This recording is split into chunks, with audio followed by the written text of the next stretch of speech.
All right.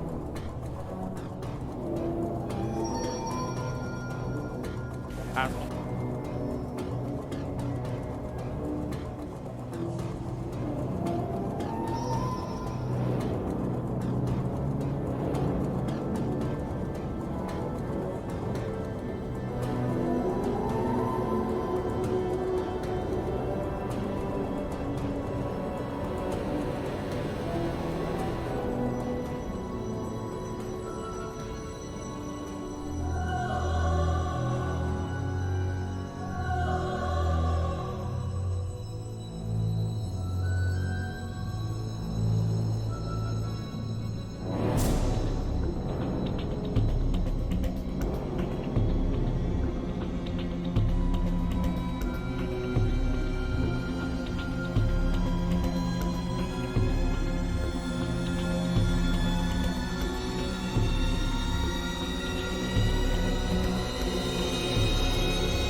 Oh my god. Welcome, everybody, to the All Things Protoss Team League Season number 3. And we're in the playoffs. Playoffs? That's right. We are in the playoffs of the best team league of all time. And I know there's some other, semi-large tournament happening at the same time right now. And I had this all perfectly figured out and scheduled so that way this wouldn't happen and that the whole thing would be done before this other tournament was happening. But then Tasteless decided to make a whole Stormgate event afterwards and invited me to cast it. So that ended up pushing everything back. And anyways, here we are. So if you are here watching this live, you are super based and awesome. If you're not, that's okay, but consider not doing that in the future. So yeah, we're going to be doing the playoffs today. We've got one of the first matches here, which is the playoffs round 1. And to give you a little recap of what was going on, let's go ahead and take a look at the brackets of the season. So last week we had the deciders matches happening where we had Itty Bitty Banana Committee once again continuing their lossless streak and going into the grand finals where Goblin's Bizarre Adventure will be waiting in the semifinals. And then we had Supply Block Heroes beating May the Forge Be With You just barely in the ace match. So that puts Supply Block Heroes waiting in the quarters, with May the Forge Be With You going down into playoffs round 1 against the Goobers, who beat Frogify and eliminated them from the tournament. So that means we are now on the Goobers Strike Back, going against May the Forge Be With You. And we're going to be having a whole lot of PvZ today with a single PvP in the middle as well. So that's going to be super fun. This will also be a rematch of the Week 4 match where May the Forge Be With You did in fact beat the Goobers 4-2. But that was of course when it was just the 3 different matches, and this time we will have the fully fledged 5 matches with all of the pools participating today. So it'll be super sick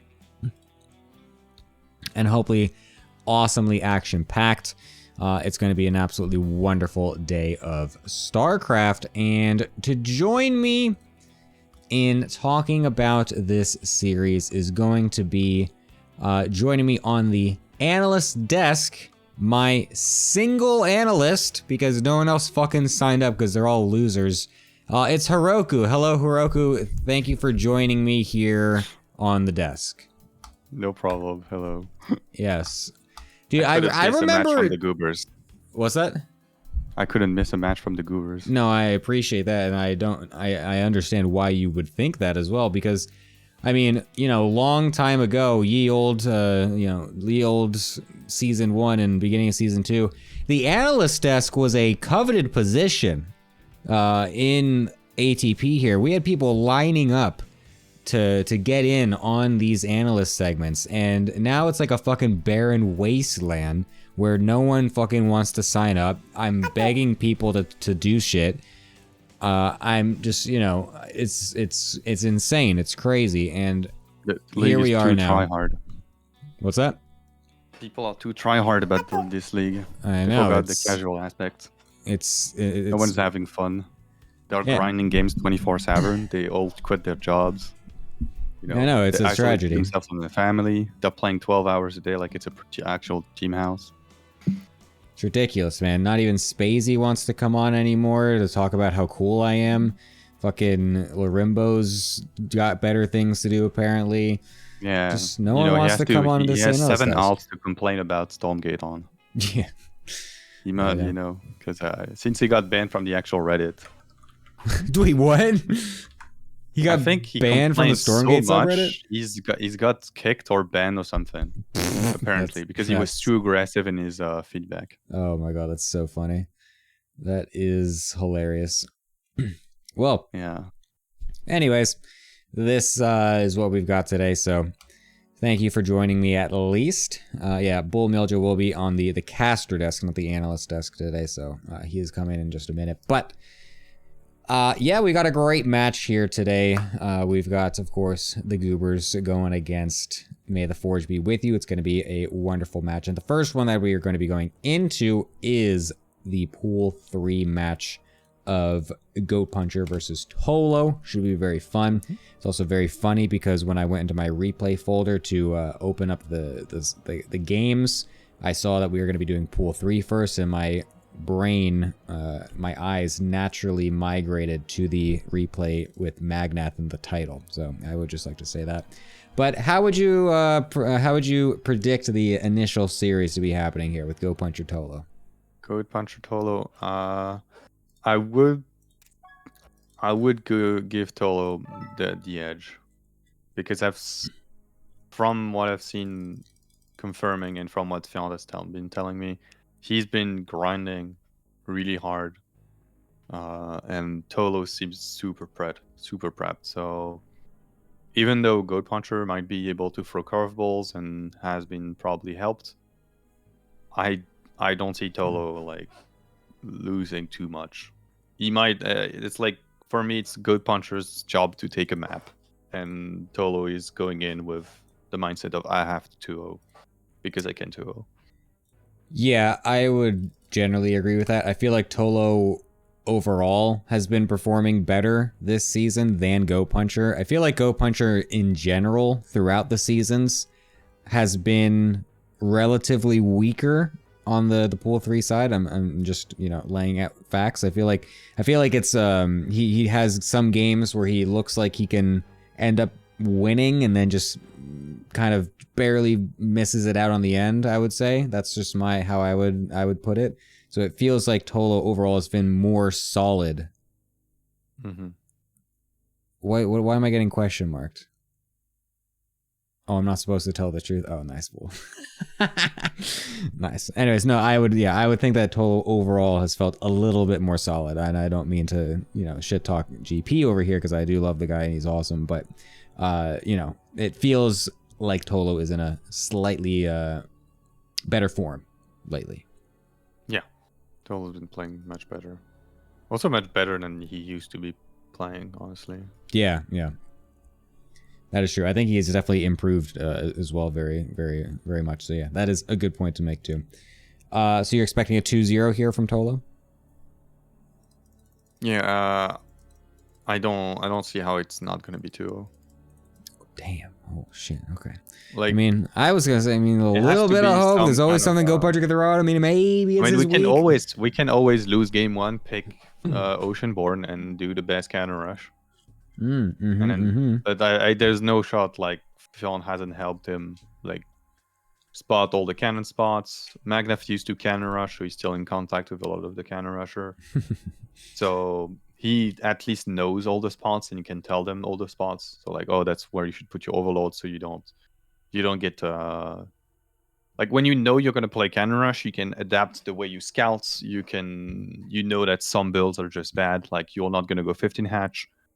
You're already ready to play. You're gonna play like your 16 hatch, standard 16 hatch, and you pull your drone ahead. So if this hatch block you take your third. So yeah, when you're playing against someone who's gonna cheese, you can adapt the way you scout in the early game to cover all your bases way easier. That's like one of the big strengths of Zerg, because you don't have like that many like builds you have to prep. You more so are prepping how you will macro and scout the things. Yep, I would agree with that pretty much. So yeah, well, we'll see what ends up happening. Thank you, Heroku. We'll be going back with you in a little bit, and I'm going to be joining what I hope to be a caster here on the caster's desk, who I think is, he said 1 minute about 3 minutes ago, so I'm assuming that means he's here, and that is Mr. Bull Milja. Hello, Bull Milja, are you there? Literally 5 seconds ago, I sprinted away from the coffee machine over to this microphone because I could tell that you were about to come to the desk. Nice. How does he do it? Just always on time. Perfect. Excellent. It's just absolutely, not even I don't know what I'm trying to say. Anyways, welcome to the welcome to the caster Hey, desk. thank you. No Happy to be here. I'm problem. drinking coffee, by the way, out of my GSL Oh, coffee tumbler you won at the GSL? Is that I won at the GSL that Gemini witnessed me Yes. win at the GSL. That is correct. Which means that this cast will be powered by the second best StarCraft League in existence in Korea. The Hosted first, from obviously, Korea.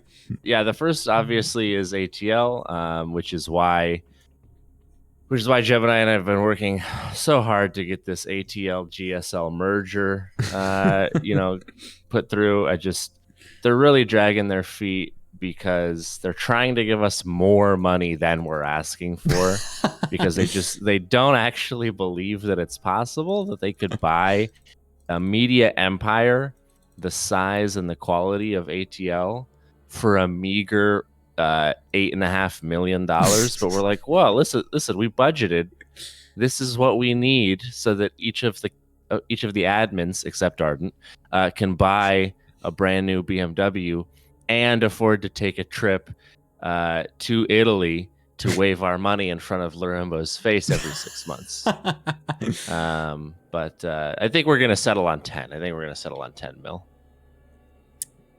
Nice. Well, yeah, I mean, I'm super excited to close this deal as well. It's been an excellent negotiation process. And to be fair, the negotiations have been quite short. So I think we should be getting things all done here. So it'll be great to have it all finished and then have ATL4 happen with the full support of Soup as well. So yeah, that'll be super sick. Ho! All right. So anyways, true.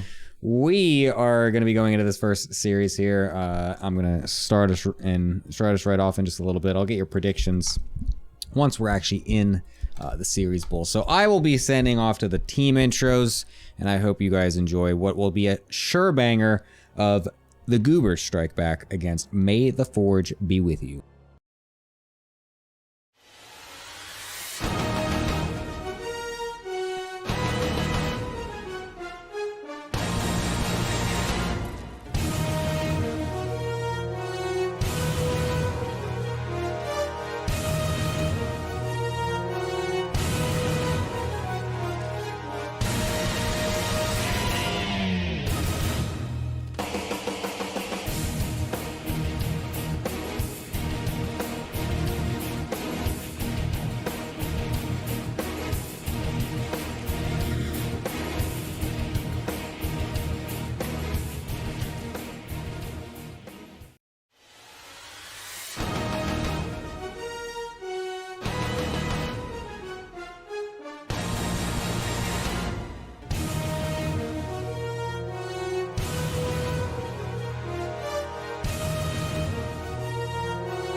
What?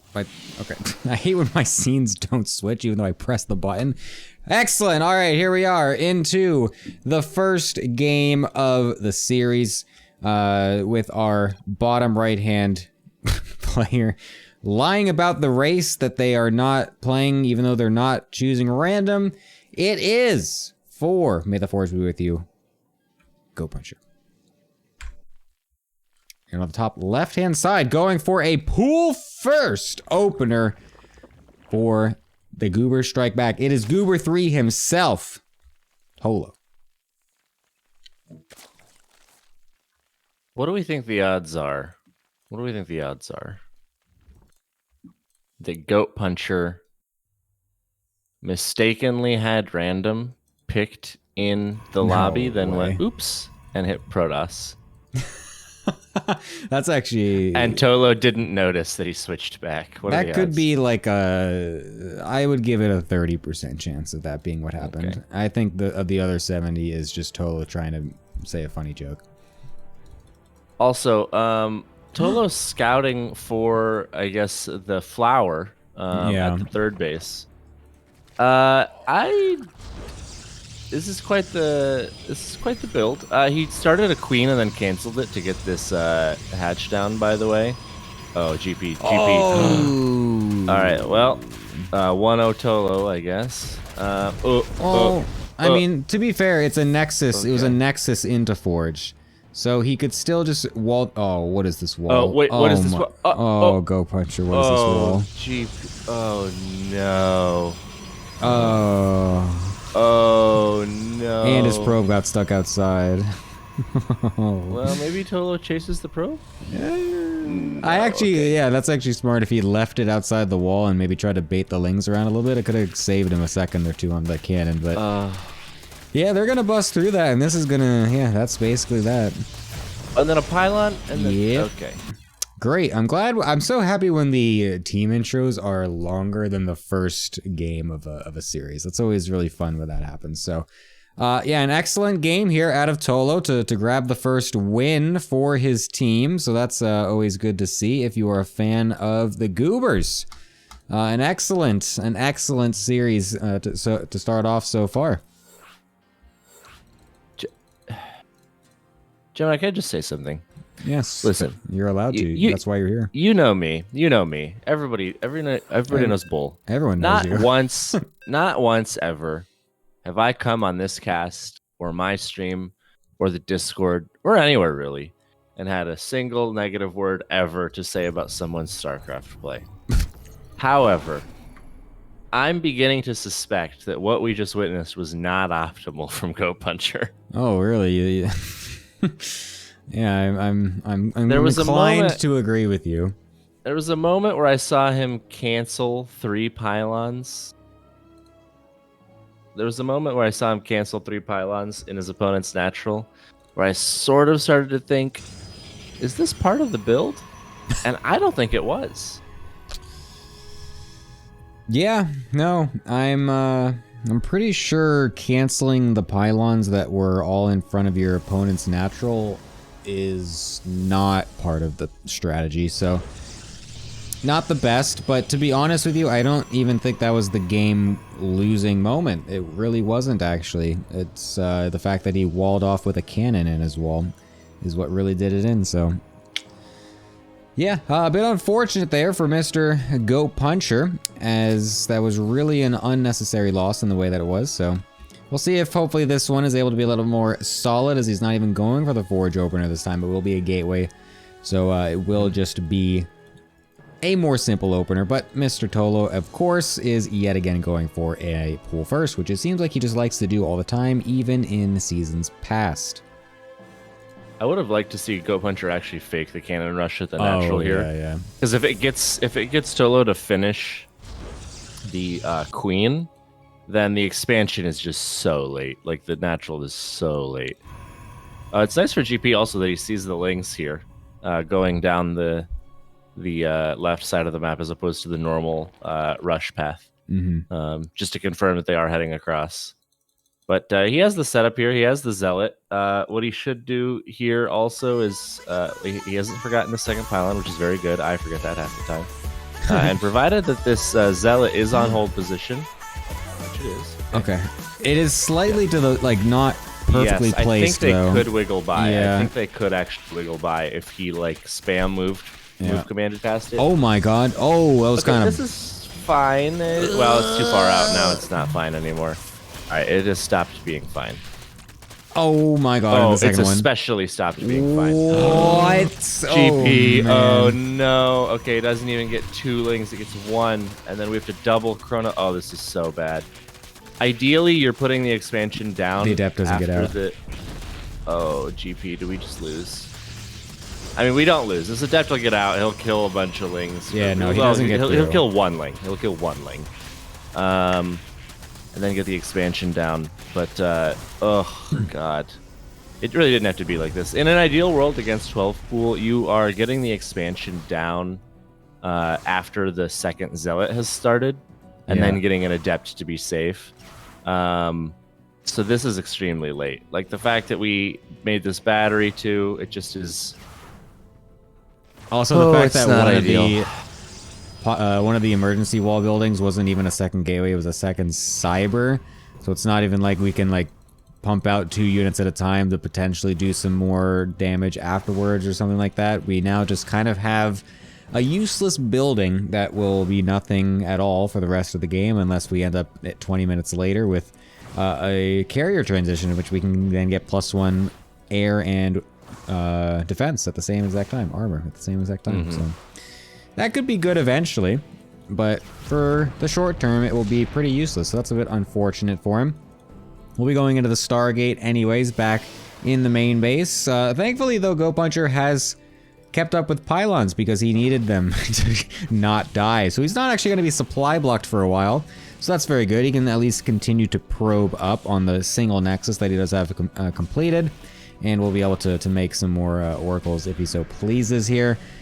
But yeah, I mean, this is looking excellent for Tolo. This is also unfortunately a map where you could, if you wanted, go for the 19 nexus response and just wall off with a gate gate cyber pylon, and you're 100% safe, and you just have a nexus faster than they have a hatchery. So also something that could have been happening, which unfortunately isn't. So just the amount that GP is behind with how late that nexus is really unfortunate, and losing all those units, not being able to counterattack, quite brutal.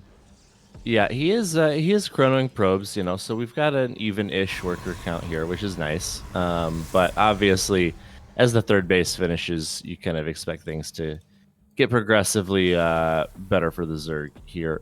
And, you know, the Evo Chamber's coming down, the Roach Warren's coming down. You know, there's a world where Tolo wants to maybe just, like, absolutely hold down the Roach button that I think will be tough for GP to deal with, because we've got oracles coming out of the Stargate, you know, which can be fine at dealing with roaches, but obviously have a limited utility due to the energy.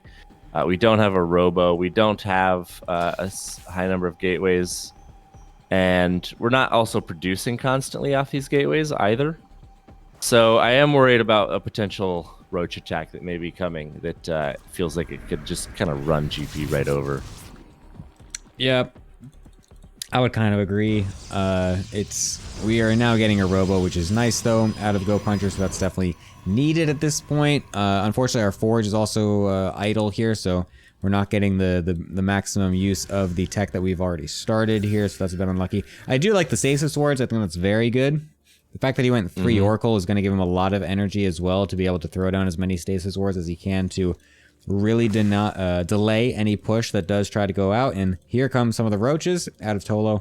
They could just be defensive roaches for now, obviously, because he doesn't know exactly what's happening, and he could think that there's some sort of blink attack happening soon, which generally it would be since blink is about to finish. But I don't think Go Puncher's actually in the position to go for that right now.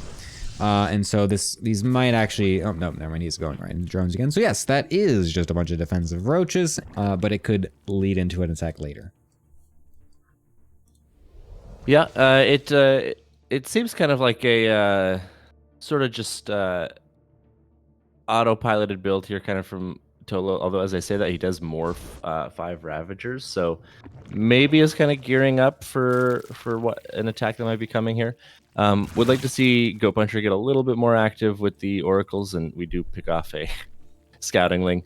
Still just placing stasis traps rather around the map, which is fine. This is good. Kind of on the key paths. But knowing that a Hydra Den is finishing, knowing that the Infestation Pit is finishing would obviously be nice here for GP. Dude, he trapped his Immortal with the wall off in the front, and then he killed the pylon to let it out, and it depowered everything. Oh no. Yeah, nice. This wall off just keeps coming back to bite GP. Unfortunately, it's just one of those games. I think everyone can relate to this. Also, we have 29 out of 16 saturation in the natural. I don't think GP realizes that he's been rallying to his natural instead of the third base this whole time. And unfortunately, that is costing him a significant amount of his income. He's already at double saturation. There we go. We finally hit the transfer. Nice. All right. So his income is about to increase by about 40% here. Very nice, very nice. Also, at this stage, we'd like to see him drop like 5 gateways. The total number of gates right now is only 4. We definitely need more than that, especially if we're going to be fighting against Roach Hydra. The big thing is just being able to replace units against this comp to continue to either A, chase it down, or prevent yourself from kind of being out-tempoed, just because this army is can deal a lot of damage really quickly thanks to the biles, but as long as you're able to replace units quickly, it's really not too scary, to be honest. Storm is also about to finish, which is nice. We do have a few Templar, one of which has enough energy for Storm, so if we get some good Storms, despite the relatively small army compared to Tolo, I think there's a world where this goes well for him. Yeah, I think the good thing for Go Puncher as well is that Tolo actually did forget to make, maybe not forget, but just delayed his drone count for so long in this mid game. I think maybe just being unsure if Go Puncher was going to be attacking him or what, maybe not just feeling super confident in slamming the drone key down super hard for a while. So he was actually stuck behind Go Puncher in the economy for a decent portion of time. Oh no, the Oracle's dying in the middle of the map is so sad. At least one of them is still alive, but there's gonna run into a Stasis Ward, so it's still okay. Okay. There's still enough of those littered around the map that it ends up being alright, but a couple of them are expiring at this point. But the economy situation ended up being not that bad overall, as Don Common continues to give subs. Thank you for that one, and the one before this too, as the other Oracle gets picked up. GB! Okay, I do like this run by though that he's sending with the Zealots, as he knows that Tolo is about to attack. So the timing of this is very good. I do really, really like that decision. And we have a sick number of storms, it must be said here. So he's going to blanket these roaches in some storms, and the Immortals are going to finish off those roaches. Not losing anything to kill all those is quite nice. We get 2 queens and a bunch of drones as they retreat to the 5th base. So this is really nice for Goat Puncher, actually. Not only just the damage that he's getting, but also just making sure he's not going to be attacked, right? So getting 14 drones. And actually 15 as he kills that spine crawler that was making that did not get canceled. So that's actually 15 drones. Yeah, it was sick. Killed. The fact that the 2 Zealots actually followed the drones over to the 4th base was also so good, because Tolo didn't pay attention more than that. So he was able to get that extra bit of damage done too. So that's an incredible amount of damage done from just a very small run by. It was only like 6 or 7 Zealots. Not even that many. So a massive play here for Go Puncher. But the problem now becomes lurkers coming out from Mr. Tolo. And will GP have the tools necessary to deal with that? As he does go into the fleet beacon, it feels like it might be slightly late if Tolo just wants to YOLO it right across the map with these lurkers spawning out right here. So there is this moment now for Go Puncher where he's going to be feeling very awkward if these do end up in his face. He does still have the double cyber core as well, but he's only upgrading one thing. Why not just go for both? I just was going to say, this is a classic mistake that you see players make, where they do the double cyber core wall off opening, a thing that they all do all the time. The classic. And they aren't getting +1 weapons and +1 air at the same time. I just can't impart to new players often enough how crucial this is. People come to my stream all the time and they say, Bull, I'm doing the 2 cyber core opening you taught me, but it just feels like my carriers are dying so quickly and they're not doing enough damage. And I tell them, well, are you getting the upgrades at the same time? And they say, no. I still am trying to get hallucination research. And I have to be like, hey, it's not Wings of Liberty. That shit comes standard now. And they go, wait, isn't the Sentry the most broken unit in the game then? Oh no. Oh my god, the storms actually end up being totally fine. The storms actually are sick. The storms actually are very sick. Oh my. This is so many lurkers, god. though. Holy shit. So even if it survives, I think if these lurkers get on top, it's going to be a problem. But GP, to his credit, doing very well to just stay a little bit away, get some damage on the lurkers, and then run off. It's worth noting that we don't actually have detection, so we cannot fight those lurkers even after they burrow. But GP is literally everywhere with Zealots and a random Immortal. He's cleared out 30 drones with these run-bys. So even this main exchange of the army is not even actually the question, as he runs his whole army in a perfect line into Stalkers, or lurkers rather, and the Stalkers die. But Tolo has suffered such significant losses that I think GP should actually just go home and stay home. There's no pressure on him, and he's firmly in stabilize and don't die territory, in my opinion. No, he's been doing an excellent job in these last minute and a half or so. He actually set this up so well. Having a prism go into the main while attacking the top and having the units that were sectioned off earlier to defend the third to attack Tolo's third, that was actually like the best play I think I've ever seen Go Puncher do. And the fact that it actually got so much damage, killed so many units with the storms, and like he saved the prism as well from the main to bring it down to help reinforce the actual attack on the right too. Like that was just good from Go Puncher. Yeah. And he's getting the transition of the Stargates behind it as well. I don't really like that it's Tempest, but at least it's better than nothing, to be fair. So it's, you know, at least getting into his final stages of tech, and he even somehow snipes the right side. I'm not sure what actually killed it over there. I missed what ran a zealot over. run by. He just right-clicked a bunch of zealots on it because he knew it was low from the earlier engagement. So very nice play. Very Giga yeah, would like to see a little bit of just kind of tapping the brakes a little bit here. You don't want to sacrifice too many units just to the Zerg with these run-bys. This isn't a huge number of zealots, so it's not a giant deal just yet, but that is something you need to be careful of. Eventually, you know that there's going to be a fight, and you would like to have this sort of critical mass army that will allow you to take that engagement. But we do have a prism moving through the top right again, so Go Puncher taking a page out of Goofy on Trial for Murder and says, I'll do it again. As he is positioning a bunch of zealots to run by to that 5th base again. However, this is so many goddamn lurkers. But there's only 9 Hydras. There's 9 units of anti-air in this army, and I think Go Puncher can just A-move these temp. This is why you go carriers in this position as well, because the DPS of carriers is just so much higher. Sure, you can kill these lurkers from range, which is nice, and the Hydras really can't ever get on top of them ever. But if this was a carrier transition instead, we would be sitting here at 6 carriers and just literally A-moving the whole fight and not even having to worry about it. The Tempest is, again, still fine, and I think it will just get the damage done anyways, as he's also killing the top right-hand side base again with that run-by. But the carriers do just make it that much easier, but I feel like at this point, Go Puncher absolutely has this and could still just A-move it at this point anyways. Yeah, I think that's true. He's struggling obviously to deal with the zealots for sure. They're just getting really good damage, honestly. Like they have +3 attack, and so even against roaches, like they're doing quite well. Tolo gonna try to do what he can here to take out what he can, but realistically, the position is so bad, and this high ground position on Golden Aura is so safe that as long as GP doesn't do something stupid like move command everything into the lurkers, which is always a possibility, he's going to be just fine. We do have 13 Corruptors coming out now for Tolo, which is going to be very important for him to be able to win this game, but they might be just a little bit too late, perhaps. He is doing a good job of delaying Go Puncher from actually doing the killing blow.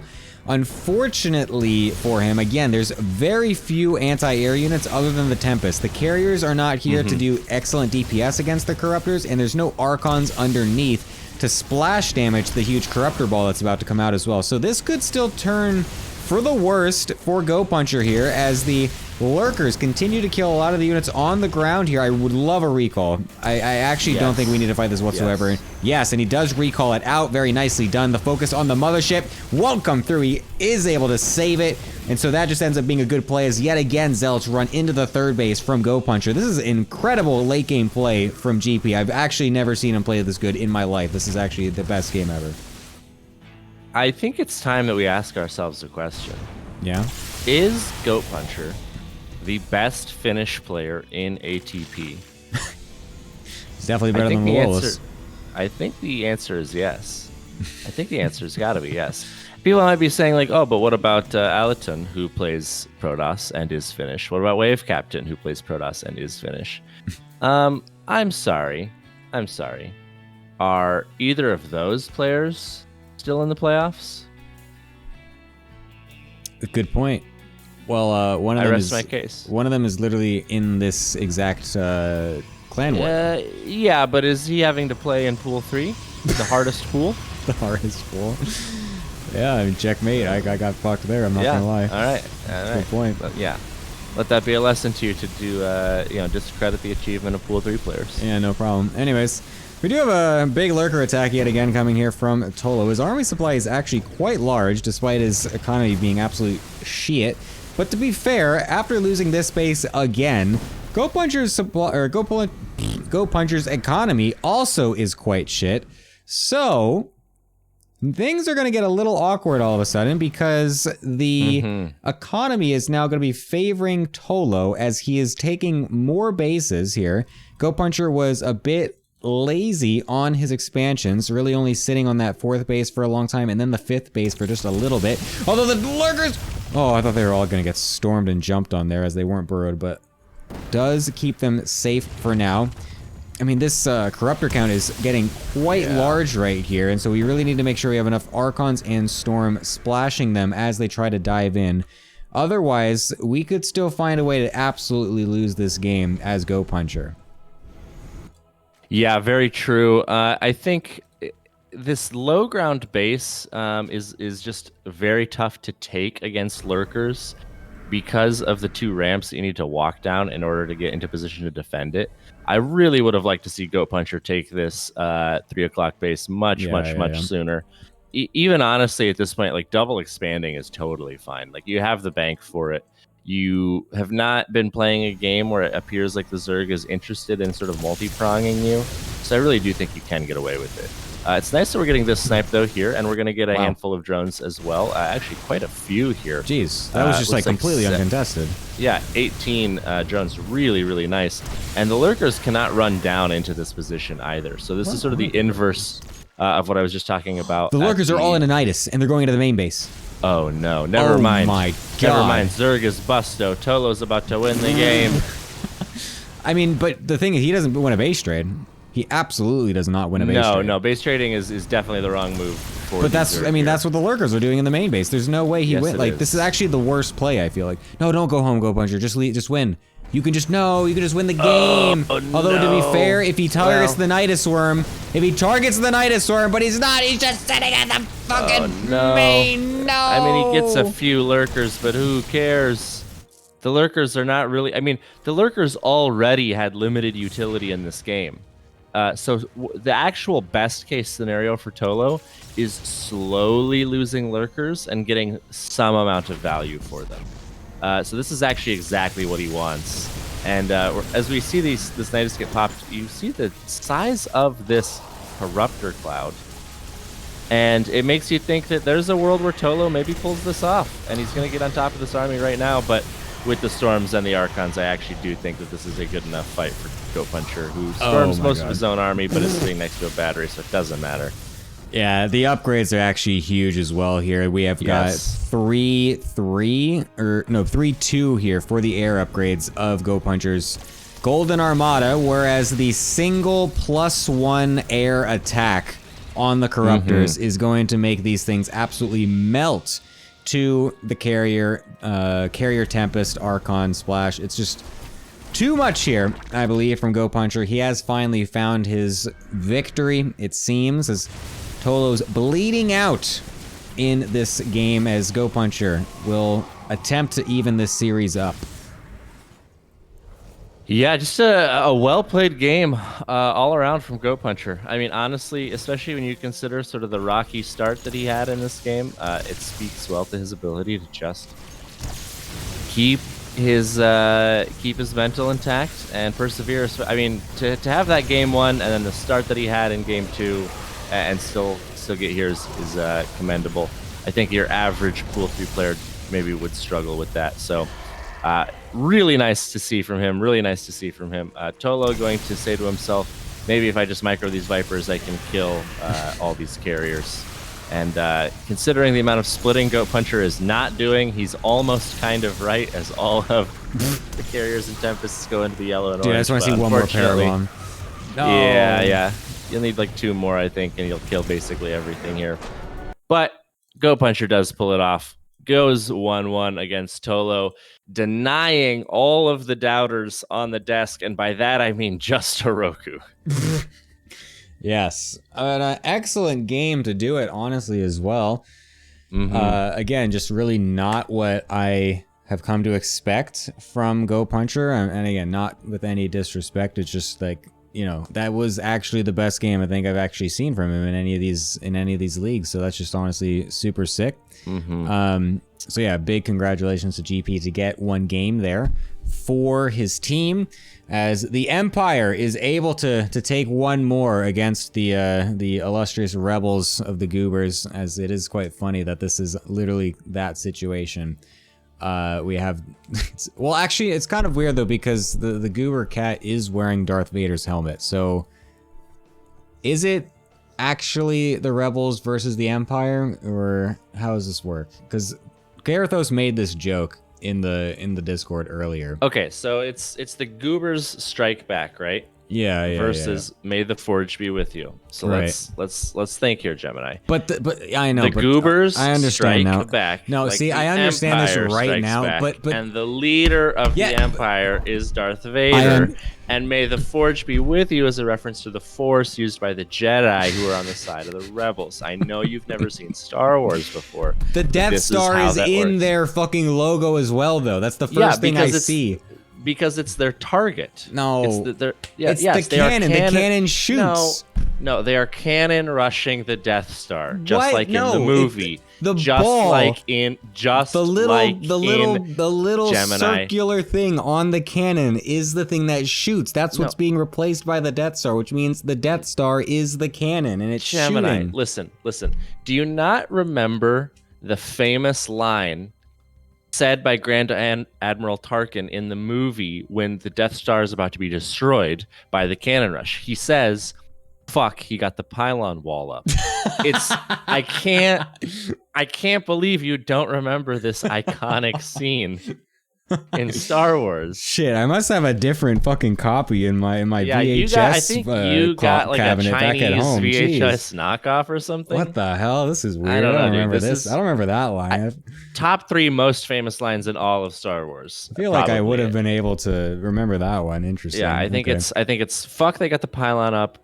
Luke, I'm your dad's coworker. And what do we think is number 3, chat? Maybe. And I'm playing unranked anyway. Oh yeah, that was a good one. That was. I think a good that's one. that. Yeah. I think I did actually see a GIF of that somewhere on the. That was internet. That must be what heartbreaker. that's referencing. I understand now. All right. Well, anyways, yes, it is currently a 1-1 situation here, as Heroku was wrong in their prediction. So I'm gonna go over and talk to that person right now to see what exactly they have to say about the fact that they were completely wrong. Hello, Heroku. Hello. Hi. 1-1 here. Tolo Yes. falling in the macro game, only able to win with his shitty cheeses. Your thoughts? Well, I did forget 2 things about this matchup. One, Tolo basically only 12 pulls because he's ATZ brain, and you think 12 pull is a hard counter to Cannon Rush. And the other thing is, Zerg at this level just cannot macro game, like at all. If the game goes past 10 minutes and the Protoss has 4 base immortal on Storm, it's over. So yeah, True. good Very shit on true. on GP, and maybe Tolo should pick up a game plan that doesn't involve making lurkers and thinking he has a better late game than the Protoss, because literally not even Cyril thinks like that, and he's historically the guy who just smashes anyone in late game. So Very true. Very true indeed. Well, we're going to be having another ZVP. Good shit, good puncher. What? I just want to say good shit, good puncher. Oh, nice. Messy game, but yeah, like the ending, pretty clean. True. Very true. Our next CVP is going to be coming up here, which is going to be the Pool 4 match of Raptus versus Stonester as well. So that'll be super sick. Another interesting situation here, as both of these players are new to the league. This is both their first season in the league. Stonester also being a replacement here for Ezreal, which is nice to have him helping out here. So it's very cool. So, yeah, anything that you expect here from this particular PVZ? Well, I unfortunately don't know either player. I can't remember games from them, like Raptus mostly, because he's been playing in the league. But I'm just gonna spitball and assume some stuff. It's pretty low level ZVP. A lot of weird Protoss builds can work. Sharp timings, I don't think are the way as deep as Protoss in this level. It's more, I think, in approach kind of like Goat Puncher had game 2, where you play a little conservative.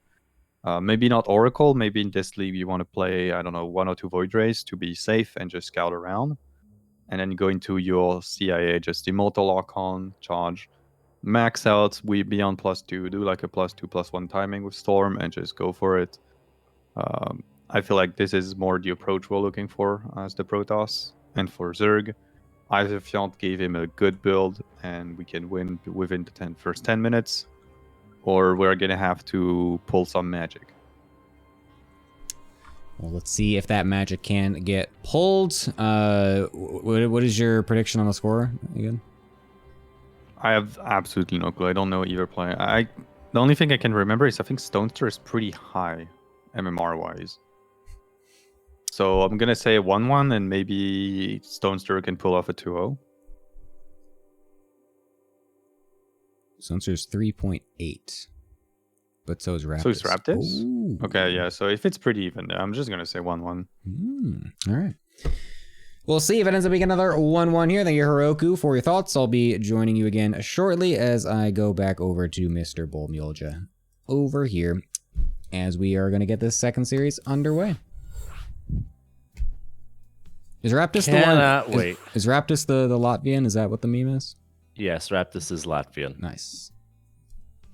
That is. You got any more facts true. sort of? I feel like you've used so many that there surely can't be any more left. Well, you know, you might think that. But when it comes to a country like Latvia, you know, you really can't honestly run out of facts, considering that the nation has been in existence since the 18th of November, 1918. And in that time, Latvia has really, you know, just given the world so many gifts, so many accomplishments, so many just remarkable achievements by the Latvian people that there may be truly an unlimited number of facts to share with our great friends of the ATL, who are all Latvian patriots. Long live Latvia. True. Long live Latvia. Is there? Do they have like a chant or like a thing, like, you know, like America has something that they say? What does Latvia have something? Oh, I'm sorry. What is the something that the USA says? like chanting? land of the free, like home of the brave, that shit. Like Oh, some like kind of you- catchphrase kind of thing or whatever. I don't know how you just. Can- what kind, do you- I don't know what do you you call mean- that. What do you call Well, that? they do say in Latvian, "God bless Latvia." Okay. Let me see if I can attempt to pronounce this. Hold on. Let me put this into Google Translate and have the Latvian AI voice say it for me, so that I can then say it back to you.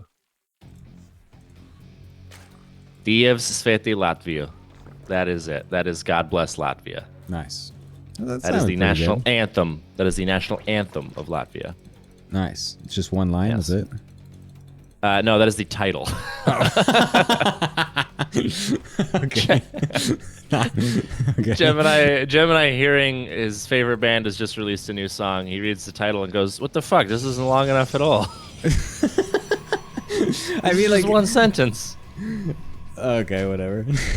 There's a logic to why I said that, but it would take too long to explain, and I don't feel like I doing mean, would it take too long to explain, or could it just not be explained? No, it literally, cause like you say like what's the national anthem, and like I don't know, like I'm used to for some reason thinking like that someone's gonna say the whole thing. I don't know why. Wait, I'm sorry. You're used to someone performing the entire I can't anthem even explain. when you ask. That's what I'm saying. I national can't anthem is? explain. I don't know how to explain this to you because it would take too long. But for some reason, my brain, if someone says like, "What's the national anthem of a country?" I hear the whole. I can't even. My brain can't. I'm. Anyways, Okay. Listen. we have Gemini, early pull, like some lings attacking and everything. We have an adept out right now, and a robo also coming down here for Raptus. Surely an excellent opener and a defense of this ling counter, or whatever. It's a roach attack. Holy shit! Oh my god. Yeah, how does he know? Getting this robo is like the ultimate like fucking soul read on this build. Like I just feel like I never see this in PvZ unless there's also like a Twilight or something like that. Also, this Adept being stuck out here in the third base is not ideal. We definitely need to get that home. We also could use a battery, by the way. Oh my god, right. So Raptus is doing sort of a strange thing, which is getting the robo. And here's the Twilight now. Okay, interesting. But yeah, we definitely need a battery. There is no reason for these Adepts to be on the side of the wall. Absolutely none. He's going to shade forward and miss the lings. Oh, no. He almost saw those lings with the shade, but then misses them. And so these Adepts are going to be so far away when this attack finally comes in and hits. We don't have a battery. We do not have a backup pylon. We almost have an Immortal out, but oh, no. I think Raptus is dead. Dumpster is just going to absolutely run him over. No, what are we doing? We're not looking. We're recalling the Adepts. Oh, no. Oh. Well... The Immortal's here, but... Well, it do be like that sometimes. It do be. It do be like that sometimes. Doobie-doobie-doo. This is really unfortunate because if he had actually prioritized walling off instead of recalling, he could have actually delayed this from getting through quick enough to then get the Adepts home as well with the Immortal. So then he actually could have had a decent chance at defending this. But as it stands right now... he's got literally an Immortal and a Warp Prism and a Dream. I do like the idea of coming back to try and repower the Warp Gates at the front. It's very cute. But usually that's much better when you actually have some probes to actually reinforce and use money and all that stuff. So, yeah, that's unfortunate. That is unfortunate. Yeah, if we had a battery, if we could have rewalled the front, maybe there's a world. But these attacks are just very hard to hold if you do not know that they are coming, especially for, players who are not the super ultra Gosu pro. Yeah, gosh, that's just too bad. That's too bad. Yeah, and it's really unfortunate because his build just happened to line up with what was happening. Like he could have very easily blindly defended that had he just seen it coming a little bit more. Just get the battery, get the wall off behind. Then you can recall the the Adepts. And then he would be totally fine. So yeah, it's a bit unfortunate how everything rolled out, but it's gonna be a 2-1 so far for the Goobers Strike Back as we're gonna go into our next game. I would like to see maybe, wrap this, just be a little bit more active on the scouting. Stonester has tended to play aggressively in the games that I have seen from him. So the thing about, playing against an aggressive Zerg build is that it's really difficult. It's really difficult to sort of incidentally hold a build from the Zerg, just because their ability to sort of get the units out so quickly and then be across the map makes it such that there's not a lot of advanced warning on your side of things. So it's really imperative that you know exactly what's coming. And I think he was sort of anticipating that it was just going to be some early lings that were going to poke and maybe try to take advantage of a less than stellar wall off. But unfortunately, the Ravagers just they get him there. As they have so many players. Wait. For the record. What? Why are they playing Golden Aura again? Oh. Wait, what? That is a good question. What the fuck? Yeah. Golden Aura, again, is definitely not... That's just not how this works. To be fair, okay. I do think there's an honest to God, genuine chance that Raptus just doesn't know that you can't pick the same map. I don't know why you would think Because here's the thing. The rules probably say, and I'm not looking at them right now, that the loser picks the map. Yes, it does say that. Yes, it does. And there's no mention of vetoes. I just think, honestly, Raptus doesn't know that you can't do that. And realistically, this is not a huge deal. Yeah, I don't think this is like tantamount to cheating or something. No. But it is... This is also Stonester not saying like, "Hey, wait, like, why are we playing the same map?" Yeah, exactly. And realistically, realistically, Golden Aura is not like if this was Oceanborn, yeah, that we were replaying, if this was Dynasty, and he was cannon rushing, like if he replayed like the most giga broken map for cannon rushing and was doing that, it'd be like, okay, we can't allow this. But Golden Aura, this is fine. I think it's probably okay. It's also just why would you be able to ever play the same map twice in a row? Like, doesn't make. It's a good note. It's a good note for the future for other players. Super clarify that. Yeah, no problem. Just put into the rules that you cannot just pick the same map that you just played. Oh my god, this is literally very funny. There's nothing in the rules that say a dog can't play basketball, and there's nothing in the rules that say Raptus can't play Golden Aura. I'm back in my classroom with my students in 3rd grade saying, "Teacher, but the board rules doesn't say that I can't cheat on the test." And it's like, yeah, you're right, but anyone with a brain, even at that young of an age... Okay, anyways. So yeah, we're gonna have the same opener as well from Raptus this time, and it's a very similar, if not exactly the same opener, also from Stonester. We're literally watching the same game happen on flipped spawns here. This is a very interesting situation. At least we have a battery, but it's literally about as far away from the wall this is not gonna as do anything. No, sorry, I won't finish it. Yeah, let's not. Yeah, we've got a second battery too, and unfortunately, the Zealot Raptus. Okay, what is happening? What is happening? Luckily, we have a lot more units this time around. Actually, I do not like that we just randomly let everything in. It goes to the battery, at least. But if we get a couple of Warbins, okay. Am I coping? I think this is doable. Ooh, losing that stalker. Never mind, it's not doable. Oh. And we're dead again. Oh, that's just... Oh. Yep. That's very unfortunate. Latvia loses again.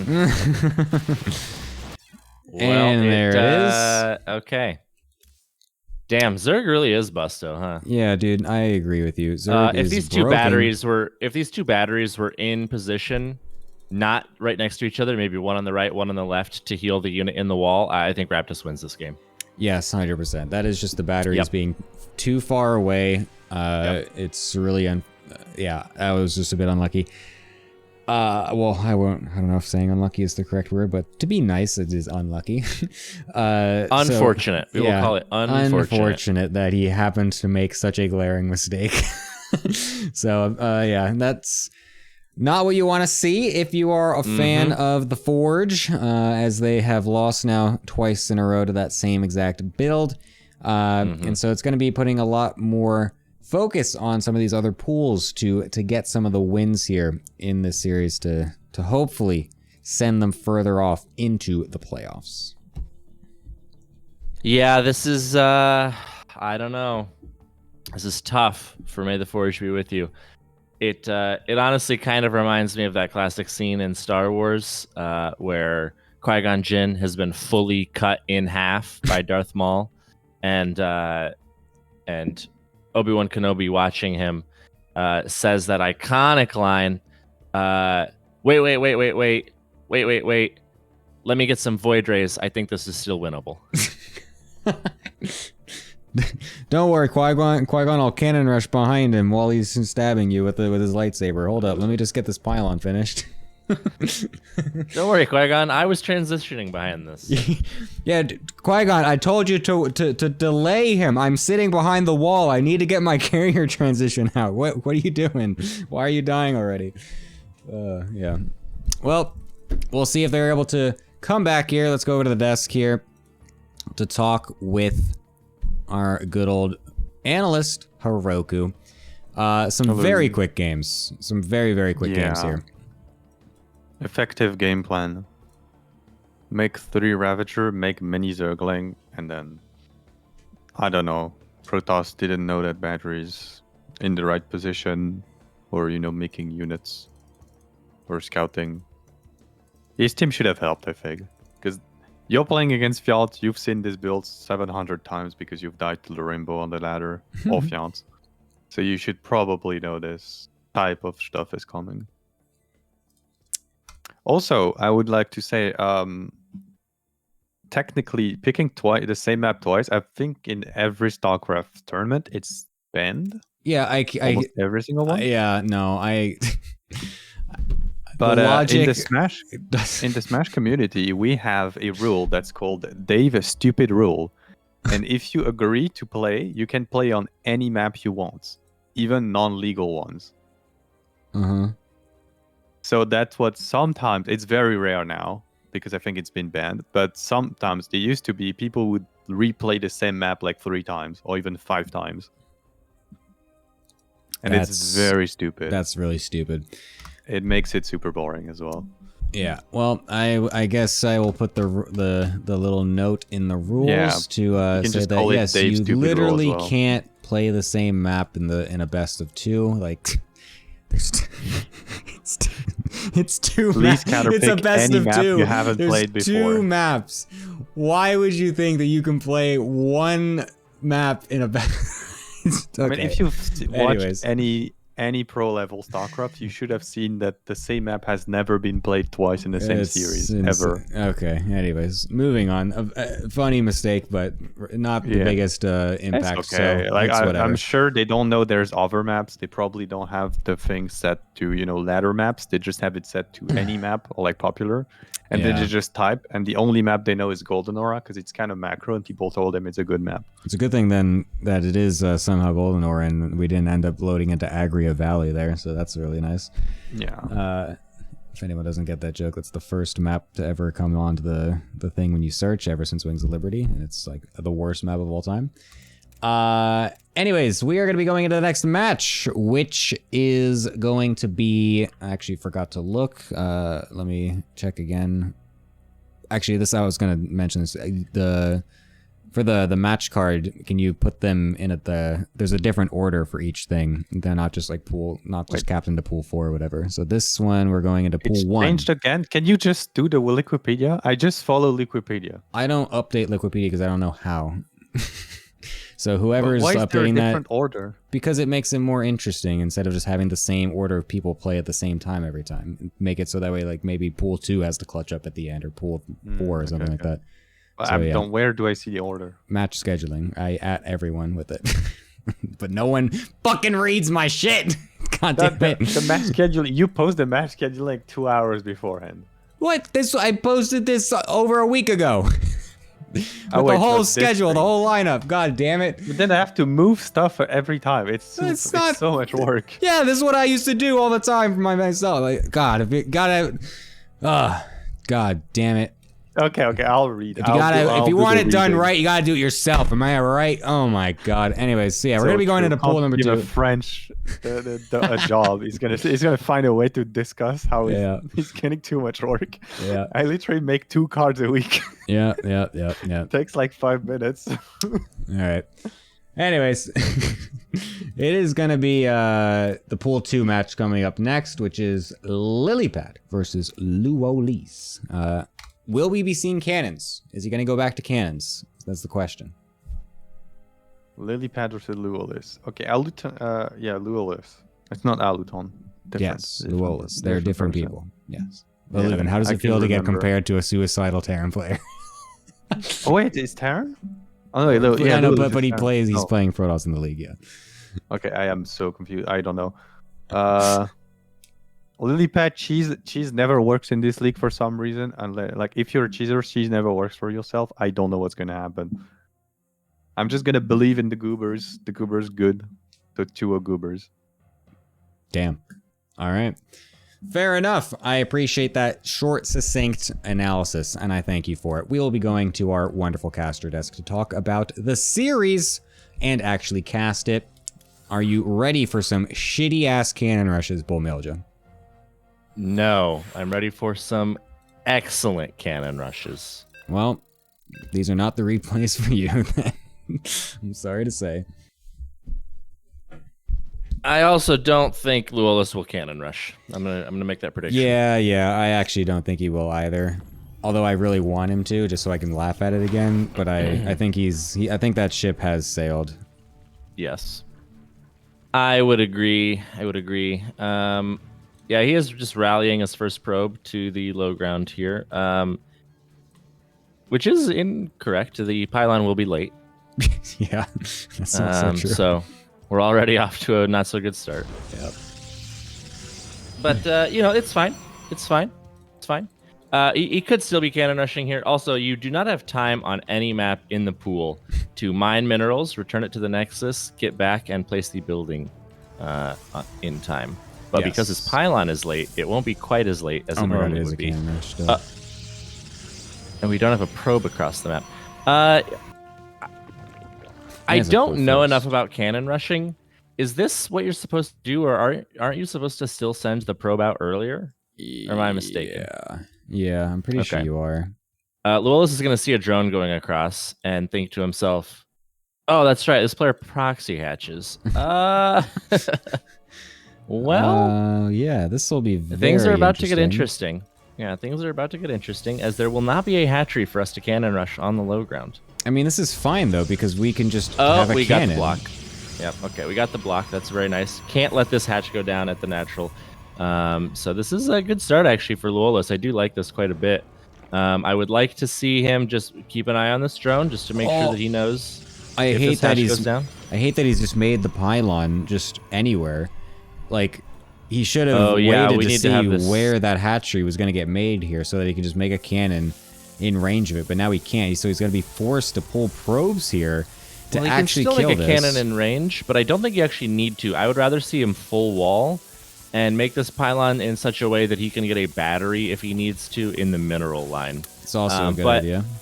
As it stands, this is fine right now. This is totally fine. I actually don't think he even needs to have this many probes on this, but he will get the cancel on the hatch, but it's just going to go down again because obviously. Cybercore should be coming down at any second here. The Lings are just checking around for proxy pylons or anywhere that gates, cannons may be potentially placed down. The Cybercore finally does finish. Kind of a strange spot for it. This wall off is a little jank, I will be the first to say. But because of the cannon, we actually don't need to keep a Zealot in the wall, really. He's perfectly fine with just letting the Lings attempt to run by, because they will. I would assume that maybe only one would survive if Lillipad just ran them through. That's a lot of probes. Gonna pull some more probes. Again, I don't really think this is probably necessary. You can maybe use like 4 probes. Yeah, it's 4 and a Zealot.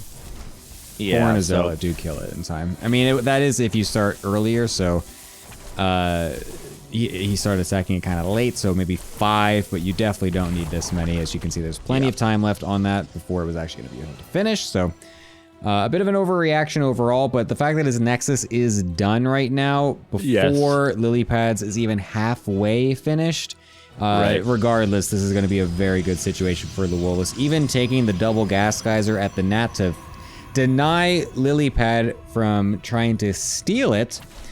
Not the most efficient overall in how all this is being defended, but I think, again, it's not going to matter too much, as I think this is just too much of an economic deficit for Lilypad right now.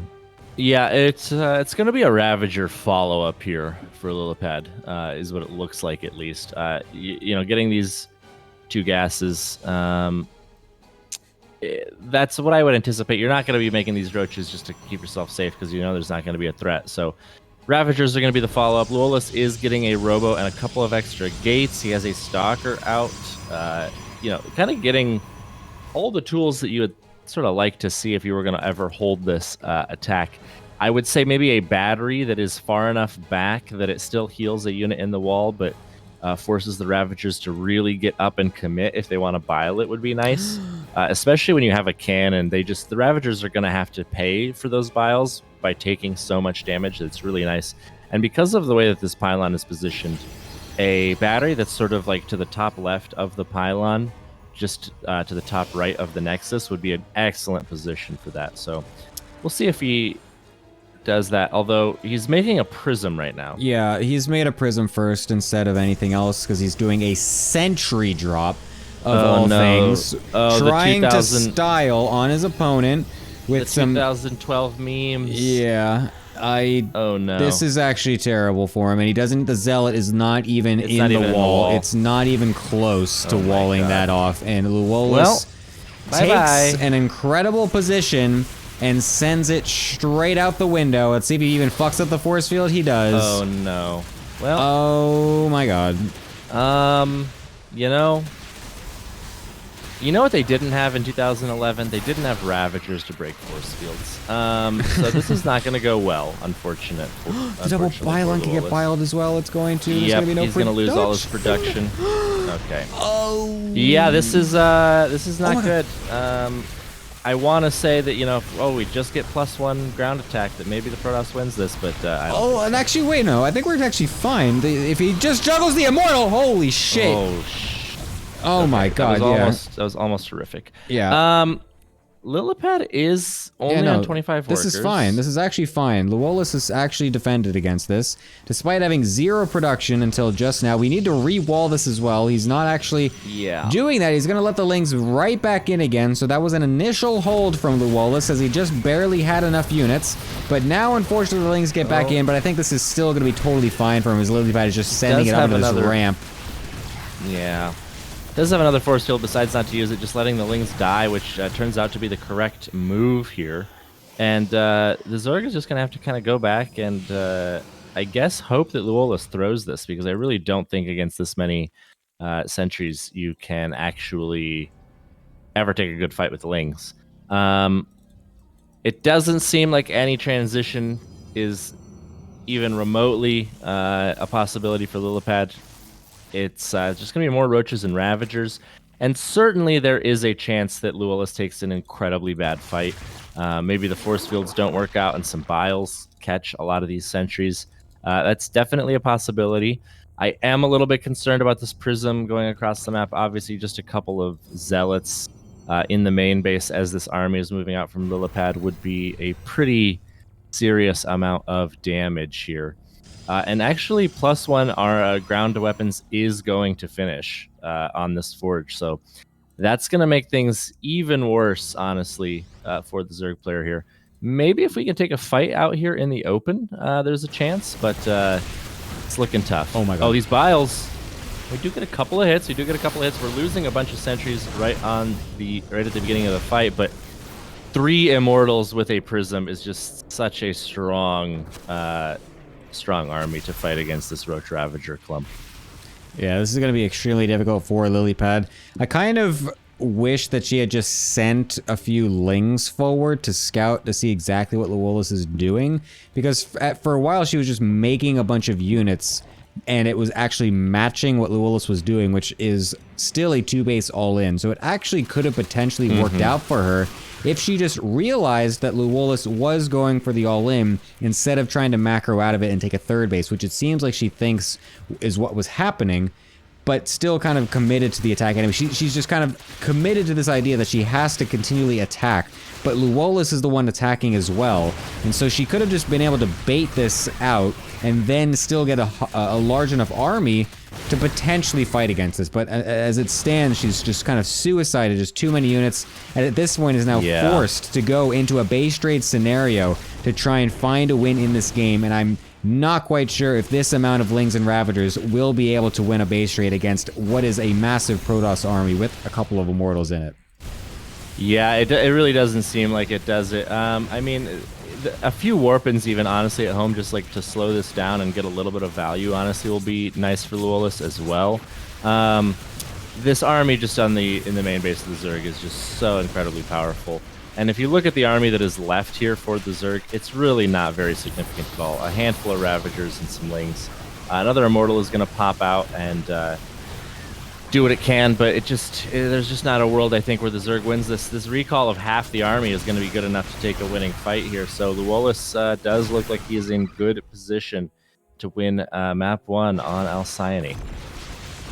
Yep, a couple of the drones did make it out, but it doesn't really matter because Lilypad can't even kill any of the units that are in either of the two bases here. Getting another force field to trap some more units here as Luola says Lilypad will begin to cope out of their minds in this game here, as they have literally 9 supply, there we go, of army and workers, as we have the GG from Lilypad, Luolis. Keeping Forge on the map as the rebels do strike back once again against the Goobers. The striking just keeps coming back. Who is doing the striking back? Is it them or is it the Goobers? Who knows? Wow. There's nothing going on except striking. Why must we fight? I don't know. Ghost River, huh? It is the map with the shortest rush distance. And if you are an aggro Zerg player, I mean, that is a thing you can do. Is just say, how far do these fucking lings have to run just to get over there and punch that guy in the mouth? And you can just pick the map that has the shortest distance. That is an option. It's absolutely possible. And that's what's going to be happening here.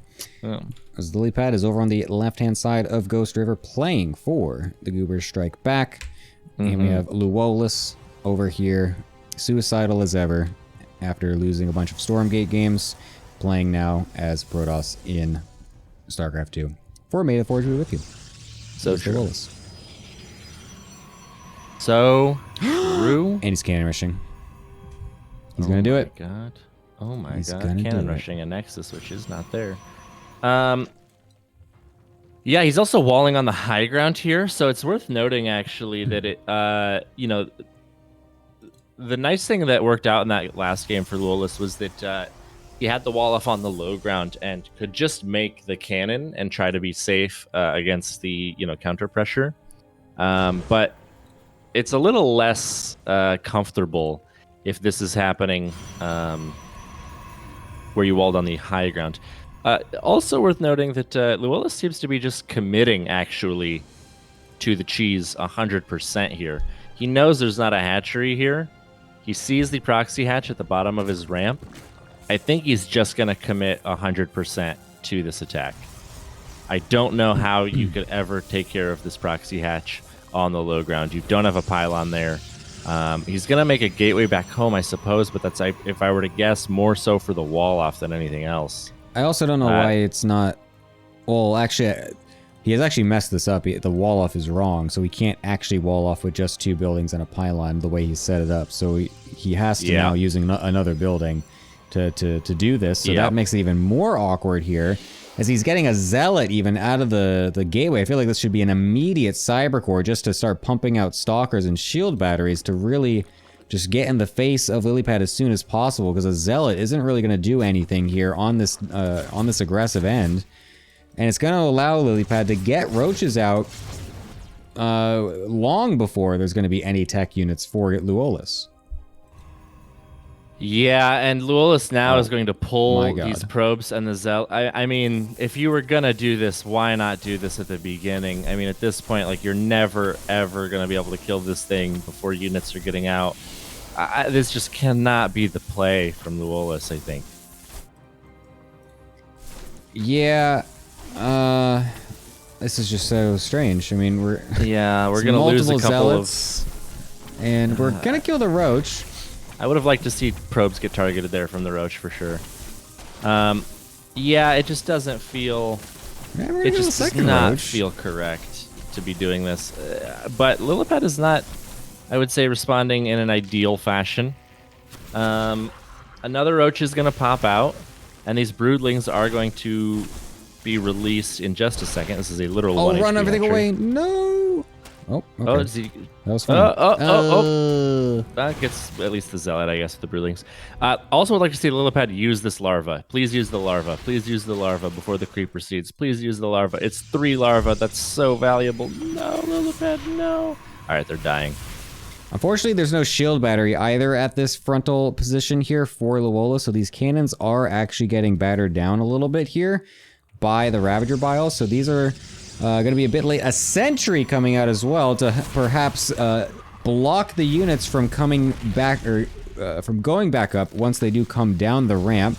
A sneaky little play here that does kind of rely on the opponent messing up a little bit, so he's really only got one shot at this, I feel like, as Lilypad will be aware of it after that.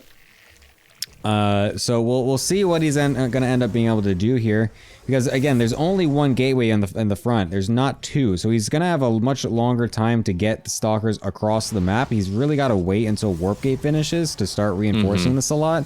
And again, this just gives so much time for Lilypad, as only one Ravager gets stuck down on the bottom here, and he did it too early, so there's because the Ravager Biles were still able to be used. And so now we're going to have a bust down into this area. Both the cannons at the front get killed off, leaving only one on the other side here, which will also get targeted, and the Stalkers get picked off, and this is looking like an absolute perfect hold from Lilypad. Yeah, really nice. The thing is, like, without sort of more advanced tech like a Robo or a Stargate or something like that to really put pressure on the Zerg, just basic gateway units with no Twilight upgrades are really not enough. You know, Ravagers especially are just so good against gateway units in low numbers. It's really quite exceptional. And Luolis is going to attempt to expand. How he imagines that to go, I am not sure. Pulling a Xenodactyl over here. I think die. I think if I may be so bold, I think he's about to die. Yeah, this is going to be a little bit rough, to be honest. That by the bare minimum is that this natural gets delayed or canceled here. And he might even be able to kill everything as well, as he does get the surround of the attempted recall. Saves one Stalker, and then we will be basically losing it right afterwards. Yes, so as true. There's nothing here to be able to defend against this. We're pulling the probes to be able to defend, and that is never a good sign, except for the last game, actually, because that was a good sign, totally. A massive hit from the Biles, and yeah, this we have will 7 eventually supply. send it, because, yeah. We have 7 supply. Oh my god, we even lost that Stalker to the Bile. Yeah, and there it is. Nice. And somehow Luolis GG's this game after not GGing several in the past. Yeah, I know. Which in my opinion were much worse than this one. Yeah. Wow, amazing. A 1-1 situation here. This series is flying by. This is what I expected the series from a couple weeks ago to go when it was the or I guess it was last week. When we did have the Forge Cannon Rush only team playing, I expected it to be very fast, and it wasn't. This is going more to what I expected here, so that's kind of interesting to see. But it is a 4-2 so far for the Goobers Strike Back, as they are continuing to strike back with full force here. As I guess the playoff run, the later half of the season, and the playoffs are the Empire Strikes Back of this season for them, as the first half, of course, was quite not as good, and now they are really... Quite not as good, indeed. Really in full force now. Yeah, so you like that? That's next to my favorite term of suboptimal. You know what, that sounds honestly like a Latvian who like almost speaks fluent English. It's quite not as good. Yeah, that's good. Anyways, we will be going to the desk to see what Haruko has to say about that series. Where's my desk? There it is. Hello, desk. Wonderful. Hello. Welcome back. Hello, host. Hello. Nice to see you. What did you think of that incredible series with game 1 is not what I would have expected, and game 2 is more what I would have expected.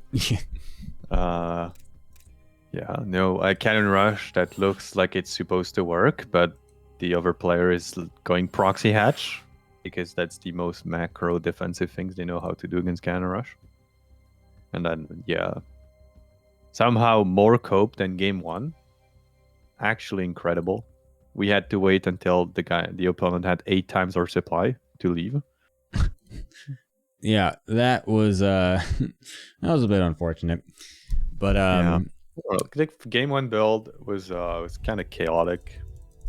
It's always hard to deal with cheese. Where, like, if you were not a ZVP player on both sides, because this matchup has so much diversity of complete bullshit that doesn't really work at top levels. You almost never see it, but that does work under.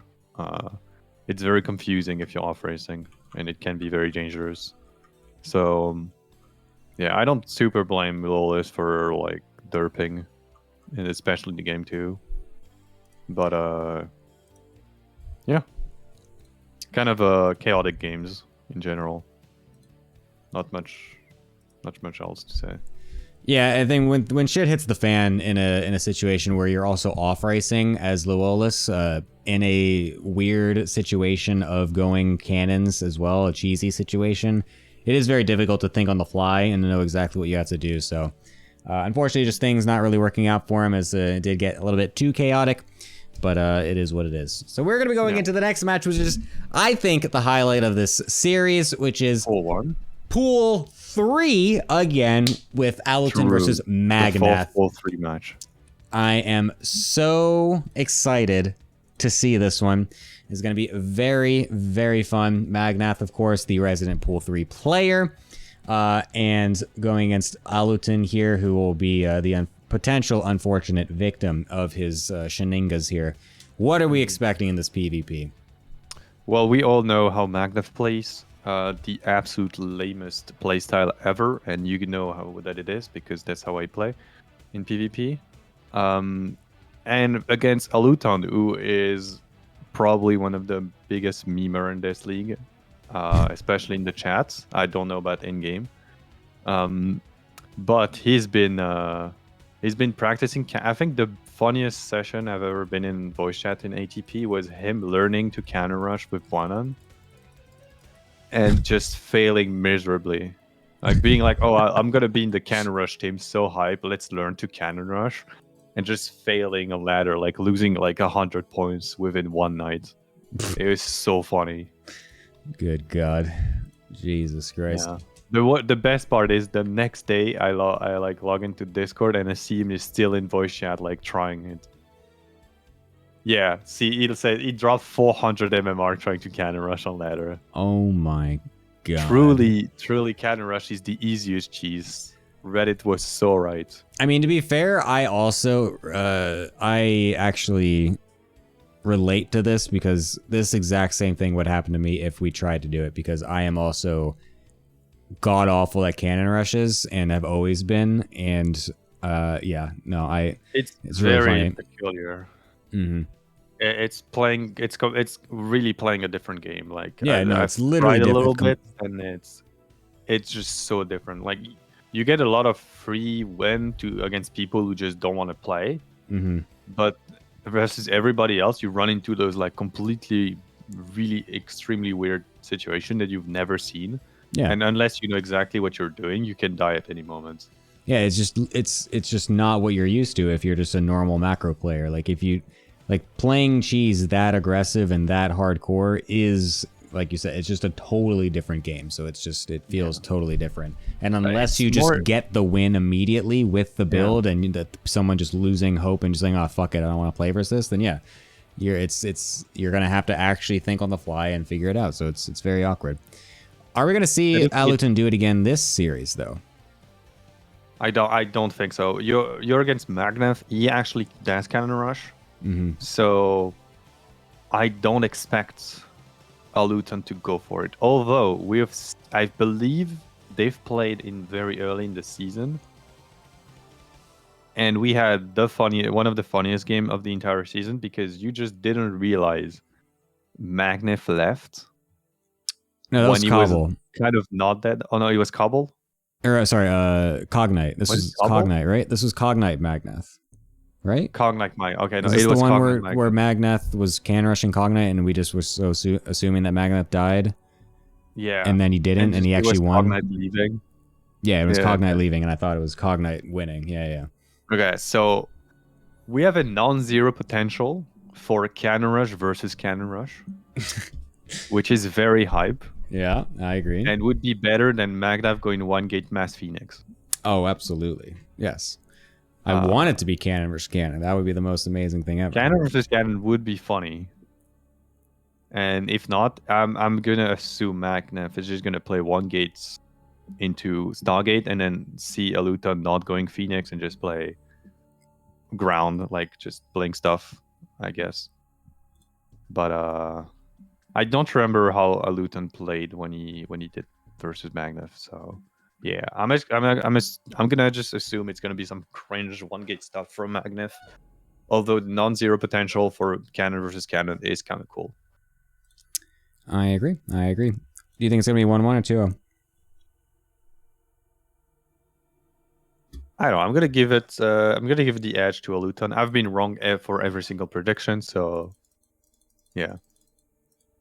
Okay, nice. Good confidence I'm gonna say 2 in of your 4, predictions. so we have an ace match of Founder versus Cannon Rush, and it's gonna be funny. All right. We will see. Thank you as always. Let's go to our caster's desk here with Bull Mildew to kick this next one off. Are you ready for some Magnath Pool 3 action?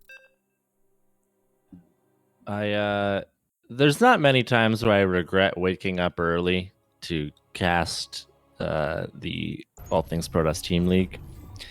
But if there was ever going to be a moment, it very well may be having to watch Magnath Cannon Rush. So I really hope that he doesn't do it. Well, dude, Because even the games where he wins.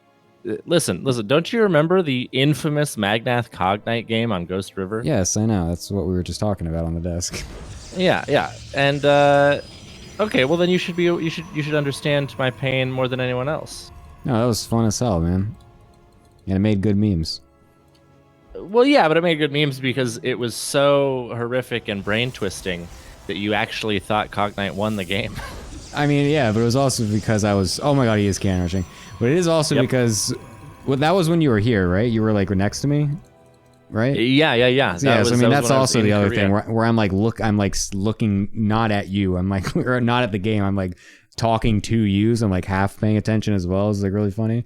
So it was like, yeah, just totally mind bending. Totally mind-bending, so true. Yeah, but we're gonna have another Forge, another Cannon Rush, as it is Oceanborn with the broken ass spot next to the ramp, and he will get the block fully enabled here. Even a third pylon getting thrown down, so that way one of them can't get blocked, and he gets the probe into the main base as well before the wall off comes down. Is able to cancel them on the low ground as well to make it so that way he gets a little bit more extra resources. This is starting to look out pretty good here for Aluton, as there's not even a Cyber or a Forge on the way yet for Magnath. The Cyber does start, which is nice. It's good that he gets that up as quickly as possible, but I am a little bit concerned here. Yeah, this cannon is going to finish. He's going to be able to get to the safety of the cannon. Oh, he needed to go to the right so that way the cannon can start killing these probes that are chasing his probe. Oh, it's so close. It's got 5 HP. No, it's go. Oh my god, it's still got alive. It regened 1 shield. Holy shit. And he keeps it. And for some reason, Magnath decided to run away from it. I'm not quite sure why, as that means he's going to get another cannon on the high ground here, which is a massive mistake by Magnath to allow that to get planted, as one of his gateways will get killed off. Only a single stalker is going to be able to get out here, and then the probe comes back to get even more cannons set up. This is looking a bit rough. Oh, and Magnath losing a couple of probes sort of unnecessarily there to that cannon as well. Really not what you want to be seeing here. The second cannon is going to finish, which is going to allow, I think, an additional cannon, or maybe even both of these to finish as well. There is 2 batteries here on the high ground for Magnath, so that is nice, but eventually there's going to come a point where the DPS is just going to be so high that these batteries will not be enough here. Oh, we're just killing every probe. Like, yeah, these probes are going to start dying so fast. There's also no overcharge energy just yet. It is going to be here soon, so this will be holdable for Magnath. He just has about 1 second to the overcharge. Doesn't hit it just yet. It's not impossible here, but these next 2 cannons are going to be extremely problematic, and there's only a single pylon left for Magnath here.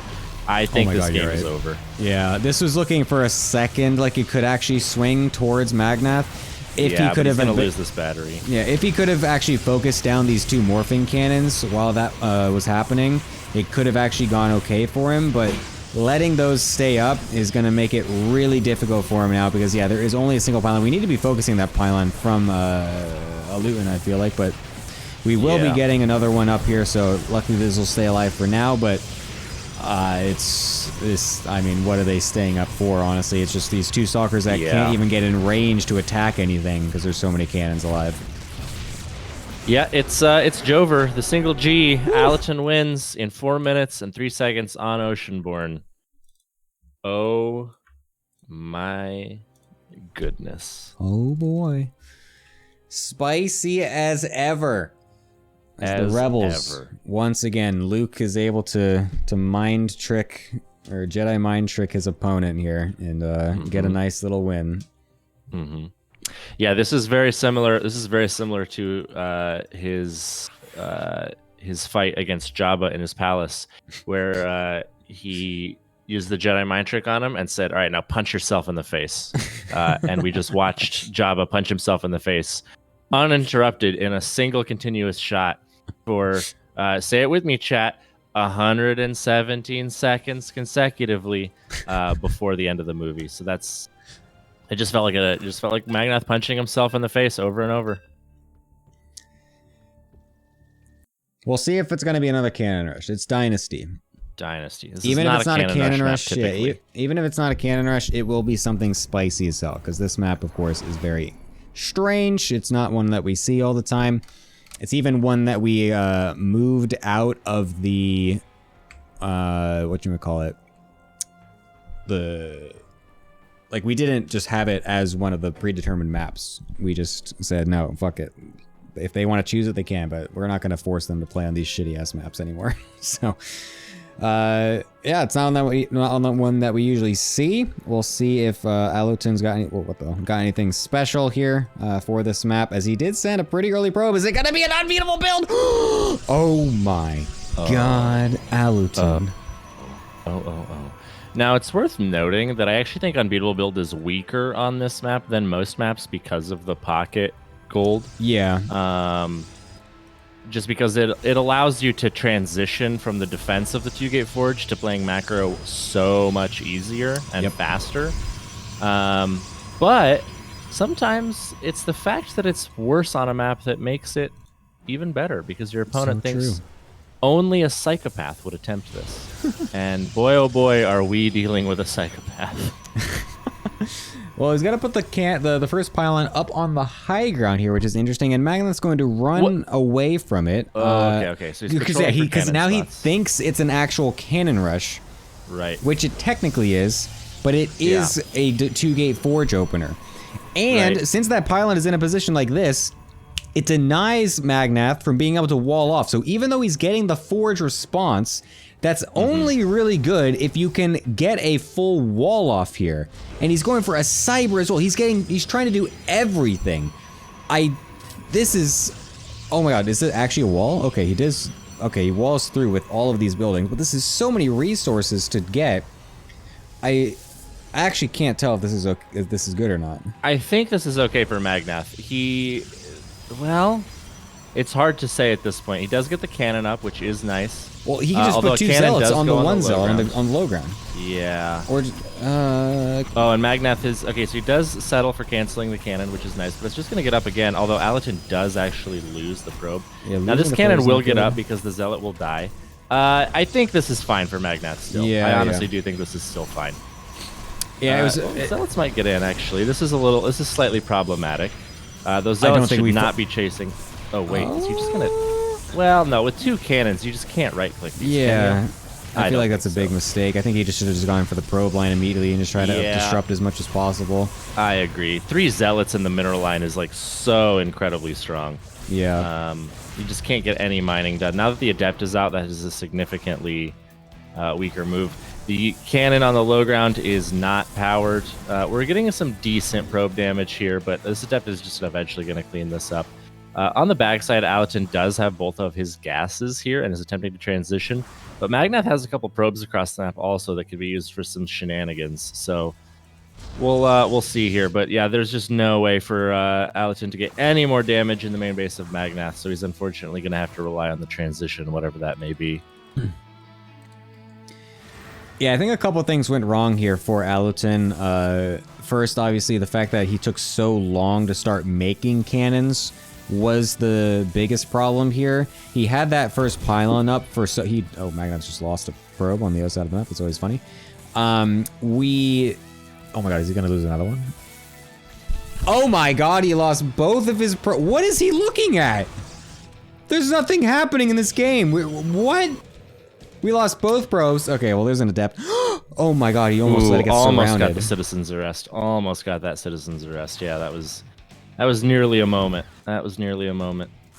Well, would have been a second Unfortunately, moment. we're gonna have to recall these 2 adepts to kill the adept of Magnath, but that will get cleaned up eventually here. Nope. Or will it? Nope, it'll survive. Holy shit, Protoss. I mean, the nice thing for Allerton is that he does have 2 gateways, right?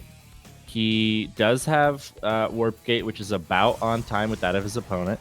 However, Magnath has a Stargate up. There is a battery going down for Allerton, so he's not going to die to the first Oracle randomly. But I do think that's still a concern. Obviously, 2 Oracles can really ruin our day. And, Void Rays eventually become a problem as well.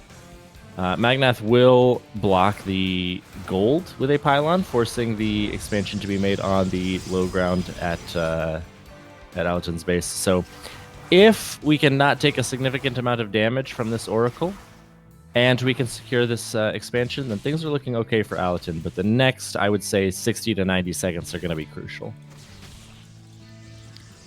The fact that it's a robo as the follow-up is a bit interesting for Allerton. I'm not quite sure how good that's going to be here. The fact that we do have the battery is very nice, so it's going to at least deny this from doing super amount of damage. We actually don't have any stalkers home, though, so we could just blast through the battery energy here. We're going to have to be forced to use battery overcharge to defend, but that's still going to... We're still going to lose a probe or 2 to this, so... Definitely a bit annoying. As Allerton. 3. Well, you will. But this adept counter could do a lot of damage. But here comes the second Oracle and the Stalker and Adept. There is a cannon and battery on the low ground, but Magnath can just walk by this. Yeah, he doesn't need to actually fight it. Yeah, and there he goes. We're going to pull the probes away because we used overcharge. We don't have any energy. Yeah, I think Allerton is dead here. I think he's just dead here. Yeah. This Immortal will pop out and is going to be able to... Oh, wait, no, it's not. He's going to lose the pylon, isn't he? Oh, he pulls the probes to save it, which actually is extremely clutch and does allow it to get saved. So he's going to actually kill all 3 of these military units, but it doesn't matter, I think, realistically. We've lost all our production. Magnath is expanding on the other side of the map. He is going to warp in, or sorry, phase in a couple of adepts, but Magnath is there to get the block. Oh my God, he's going to finish that shade because he's not paying attention. He's going to lose an adept, and with it, the game. Yeah, the only thing that Allerton is kind of looking at right now is that he does have a Nexus finished, where his opponent doesn't, so he thinks he maybe has some opportunity here, but the double Oracle can always come back once they have a little bit more energy, and he doesn't have anything to defend against them, so that will continue to keep it down. He also remade a pylon that doesn't actually repower all of his structures that are depowered in his main, so that's a nice little Allerton moment right there. I'm going to zoom in on it nice and close so we can all take a look at that. So very nicely done by Allerton to not really defend this properly, as, I mean, he is definitely coping a little bit at this point. He actually has, like, he's got so many buildings in this game, and almost all of them are depowered, which is so funny. He's got 1, 2, 3 buildings that are not depowered, and 1, 2, 6, 3, 4, 5, unpowered. 6. That's so funny. Yeah, it's, I'm gonna say it. That's bad. Yeah, it's... I mean, we're not gonna die right now, this exact second, to this. I mean, yeah, we are. Void Ray Stalker attack, but we are gonna die to the Oracles. So, well, he does get actually one of the Oracles. That's really nice for him. But this Oracle can just fly into the main and harass these probes. I mean, it's just, it's Jover. It's Jover at this point. Magnath is killing the Forge with the Void Ray randomly, decides that's a bad idea, and leaves it to the Probe. Yeah, we're just... I think Allerton owes me $10 for making me sit through this. Dude, what is it with our league and just having so many copers, man? It's insane. It's insane. You know, so I many don't people think need there's to learn actually, how to lead the game. I don't think there's actually a disproportionate number of copers in the league. I think it's just that you and I especially see so many of these games that we see everybody who copes. But if you think about your average ladder experience, like how many times are you winning a game where the opponent's leaving on like 40, 50 supply at Not 20 minutes? often, I'll be honest. I don't like the amount of times that I make the joke of like, oh, if we just micros a little bit, like I don't do that often. That's, I don't know. I don't think I. All right, I quick really chat. do. Does 5 Stalkers and an Immortal beat 2 Void Rays, a cannon, 3 Stalkers, 4 Zealots, and a battery? Quick. Someone make a prediction. We're not going to see it. He's running home because he knows. For sure it does, says Goat Puncher. Yeah, that's a pool 3 answer. It doesn't. Allerton's going to go home so that we can extend this awful game a little bit longer. Jesus Christ. You can see Allerton really doesn't want to lose to Magnath here. That kind of just shows how much he disrespects his opponent by how long he's staying in this game. So true. So true.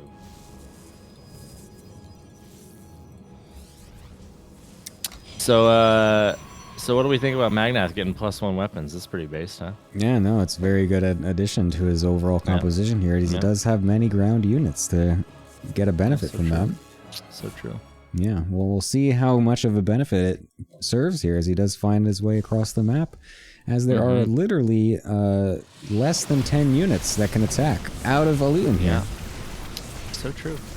So true. Guardian Shield gets popped. Oh my god, he loses the Immortal, and the Void Rays are targeting the cannon, and the probes are being pulled. Oh my god, tasteless. I think we're at the twilight of this game. Oh my god, and I mean, I'm just not really sure if he's got enough here to defend against this one. I mean, nice battery overcharge. And there's the GG. Oh, what an incredible game. Jesus. That just goes to show you, Tasteless, that you know, really StarCraft is a game about momentum. And you know, despite the opening, Allerton just really, he just couldn't get out from underneath that early game. And you know, when you have a pool 3 player as good as Magnath, he's not going to let that slide. He is going to punish you for it. That's very true, Artosis. Shit, I gotta go eat a burrito after that one. I don't know. What does Tasteless eat? What does he eat on his stream? I think he always says he eats chili, I think is one of the things. Anyways, whatever. What, chili? What? No, he has like a bunch of chili just like in his freezer that he reheats and then he eats it on stream. Like that's his like mid-stream meal or whatever. Interesting. Anyways, oh yeah, horse meat. I should have made a horse meat joke. Canned horse meat, yeah, canned horse meat. We should have done that. Oh well. Anyways, so yeah, it's gonna be a 1-1 situation here as we continue forward into this series, putting us at what is that, 5-3? Or am I wrong? Yeah, is it match 5-4? point. Is it 3 or 4 points for Forge? I think I got like messed up somewhere. Well, it can't be 4 because that would be 9 total. True. We've had 4 series. Good on you. Thank God you're here to do math because I sure as hell can't and won't ever resort to doing that. That's never you don't have to do math. You just have to know what numbers are odd and what numbers are even. That's math in my eyes. There's no point where I will have a situation in front of me and the first thing I think of is to try and math out the problem and figure if that's what I should be doing. So thank you for doing that for me. So yeah, I think it is 5-3 then here. So that's very good. Map point, as you said, for the Goobers strike back. Boanon is going to need 1 win against Fiant to win. I think he did actually get a map win when they played last time, if I'm not mistaken. Yes, he did. So is he going to be able to repeat that is the question. Well, I guess we'll find out in a little bit. I'm going to go to the desk. You don't get to talk anymore. Bye-bye. Desk people. Your desk person. Hello. Hello. I am desk. Welcome back. Yeah, an incredible series here from Magnath and Allerton. A lot of cope as well out of Mr. Allerton. I might want to demod him from the server after that, but what did you think? Well, kind of what I expected.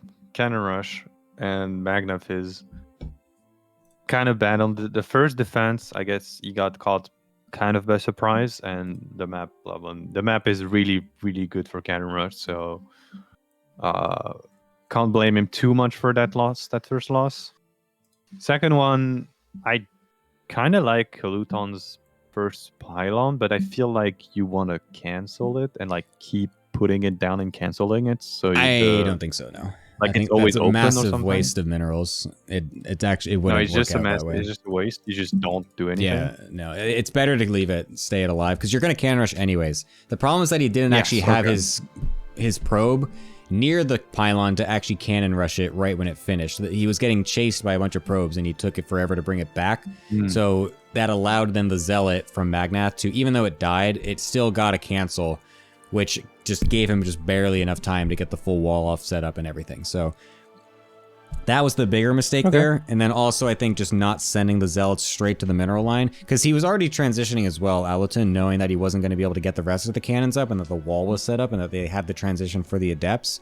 So if he just sends the Zealots straight to the mineral line, kills out as many probes as possible while getting his transition back at home, then it maybe then goes into an equal game from there. But trying to all in on the cannon and that split second of decision making to think that he could actually get through it was also a big mistake there. That kind of, well, if there was only one cannon, maybe, but I was just thinking, if the cannon goes up at all and then you just pull probes, you can kill the Zealots. So yeah, a bit unfortunate for him, but regardless, we're gonna be going into the final series potentially here, unless it does end up being a 2-map win for Boanon. But it is gonna be Boanon versus Fiant. It's gonna be a captain's match where Fiant only needs a single game to send them off to the next round of the playoffs. What are you expecting, Heroku? Well, just like last season, Fiant has been extremely reliable. He's been winning basically all of his games, at the exception of 1 or 2. And though in those 1 or 2, there's a Boanon win. So we know Boanon can take a map, but can he take 2 and force an ace? And if we force an ace, I have no idea what's happening. Like, legitimately, I don't know who they're gonna send. Are they gonna expect to try to force an off race or something? Anyway, first off, yeah, we need Boanon to somehow get 2 maps. I very much doubt it's that possible. You know you're playing a cannon rusher. I don't know how much Boanon can do anything else than cannon rush. Well, he did play one macro game.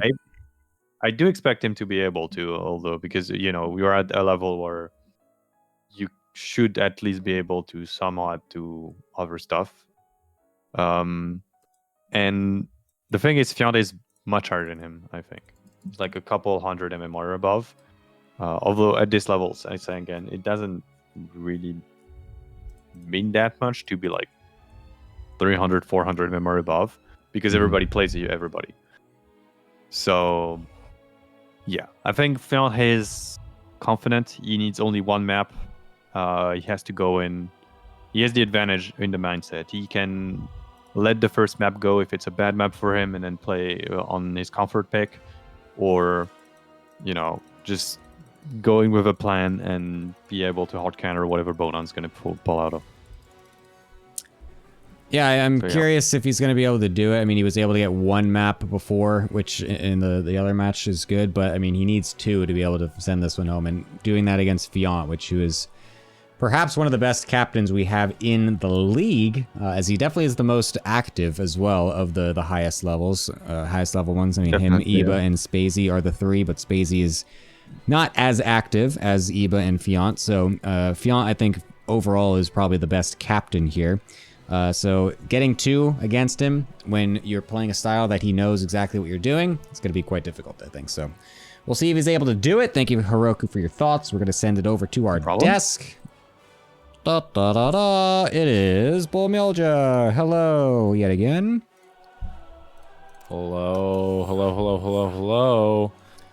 2 also, maps. chatters, I have purchased 500 campaign digital deluxe editions to give away in the chat. ! Latvian Day of Independence to be entered.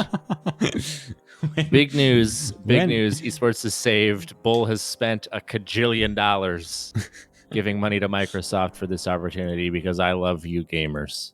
When is the day? When is Latvian Independence Day?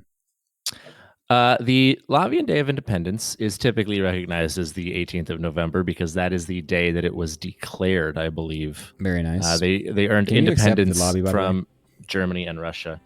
For some reason, SE2 did not pop up automatically. Nice. Apologies. That's okay. We are in the lobby. Excellent.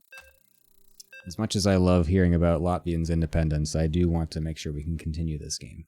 So that's always nice. So yeah. Surely it's going to be cannons, especially with Ghost River being the first map here. I don't think Bonon would pass this one up to throw out some spicy cannons over at Fiant. Yep, so true. Perhaps he might do it as a little bit of a mind game, but I, again, just kind of doubt it. As Fiant is going to be on the left-hand side, playing for the Goobers. It is Goober leader himself. Oh, this is also... Okay, I just remembered why I also thought that the Goobers were the rebels, because we did the whole bit. The whole thing is that they're doing, like, Goober leader, this, like... And that's the rebels doing that. That was the big reason why I thought in my brain that the Goobers were the rebels in this whole joke of Star Wars, things. So I'm glad I could finally explain myself. And on the right side, it's Boanon. Not Forge expanding, but might make one anyway because his probe's still patrolling. I'm glad that you're finally able to come up with a sufficient enough excuse to justify I'm literally serious. fact. It's not an excuse. I'm explaining myself. Listen. I have reasons for the way that my brain works. It's okay. You're a fake ass fan. You've never seen Star Wars. It's fine, Gemini. Okay, it's okay. Ay. What the hell? Oh, proxy hatch. Ooh. All right, Bonon's he's getting the block here. This is nice. This Forge is misplaced. He put it down in a panic. No, this can still make a wall. And there's the cancel. Yeah, this is fine for him, I think. There we go. Yeah. We're fixing it. We do need to make a zealot, though. We do need to make a zealot. I cannot impress upon you how important it is that we make a zealot. Does Boanon knows that there's a pool also? Oh yeah, he did see it. Does he think it's like, is he calling a bluff, thinking that he's not actually going to make any lings with it? I mean, I can't imagine he just would. saw them. If we make the Oh, now he's making... No, okay. not now, because our Cyber's about to finish. I mean, he has no choice. If he waited for guess. the Cyber Core to finish to make the Adept, it would have been too late. I feel like you wall off. He's going to finish the wall 100%. off. He's going to finish the wall off for sure. Oh my god, literally that timing. like frame perfect. Oh frame perfect my on god. that one. That was insane. I can't believe it. But he's not even making an Adept anyways. Oh my god, and he gets surrounded. Luckily, there's only a few lings. I don't think Fiant needed to fight that. He just throws away the lings. I really don't like that choice, actually, by Fiant. He needs to make a wall off with this probe temporary wall off.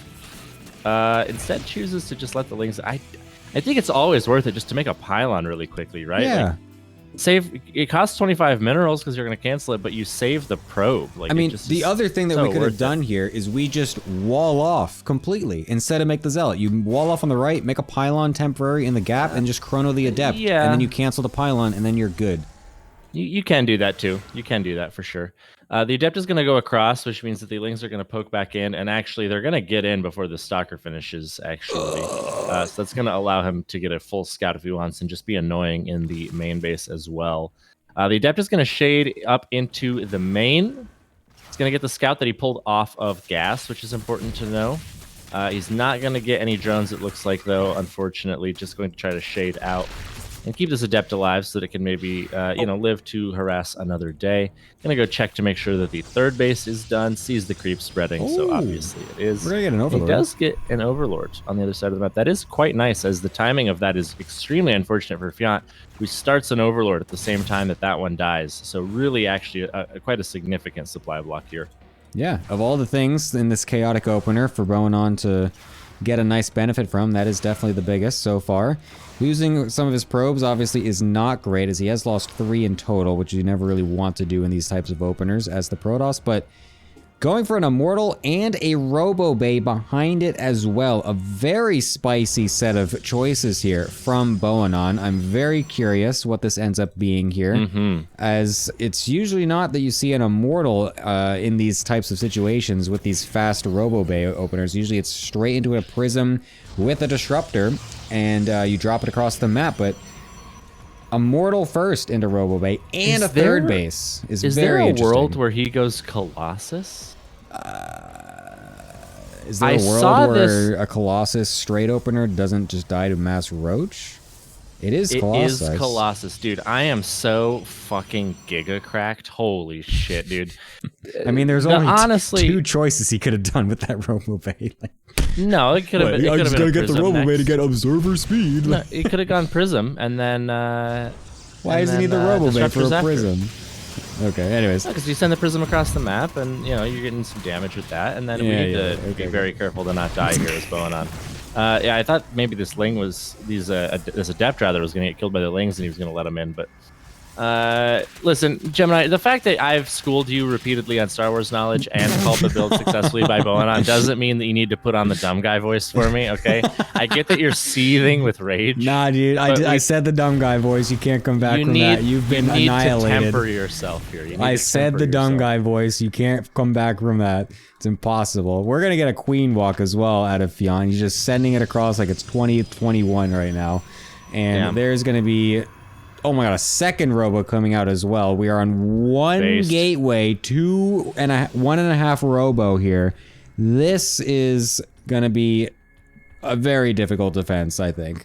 Uh-oh, based alert. Uh-oh, based alert. He's gonna get a bunch of Lings here, actually, with this Colossus. This is actually extremely sick. And then he attacks the rocks just to say, hey, fuck you, I don't even need the free damage. He's going to get a couple more batteries. He obviously realizes that some Shenangas are going down right now.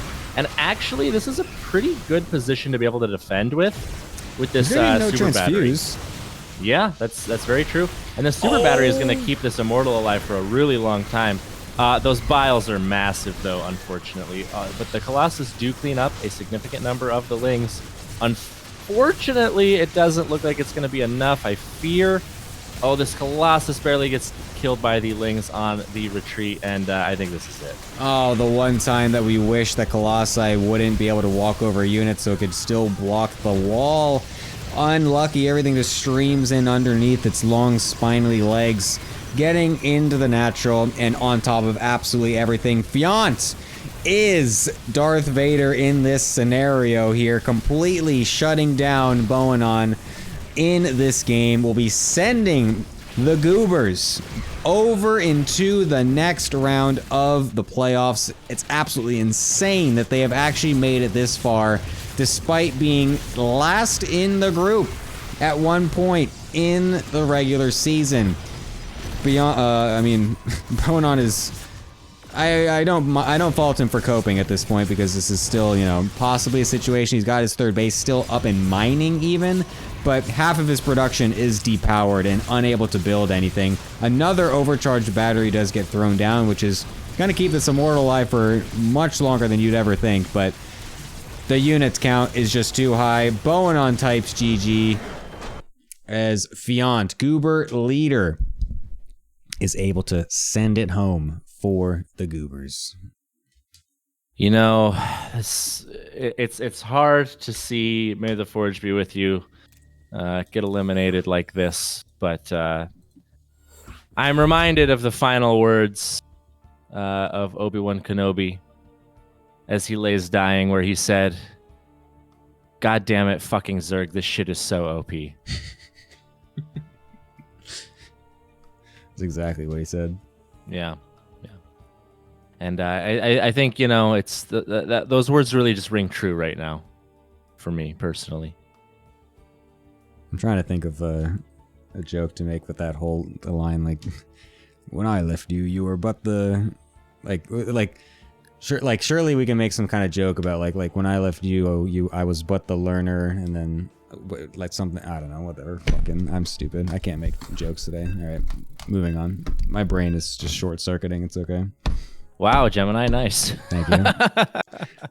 It's one of those things where you I am formulating it in my brain as I'm speaking, and I start to talk while formulating it as well, and realize that way too late that I shouldn't have even tried to start making it any at all. So that's how that works. Now we're gonna go into a completely useless game here, as literally doesn't matter whatsoever. My favorite kind of game. It's the only kind I ever play.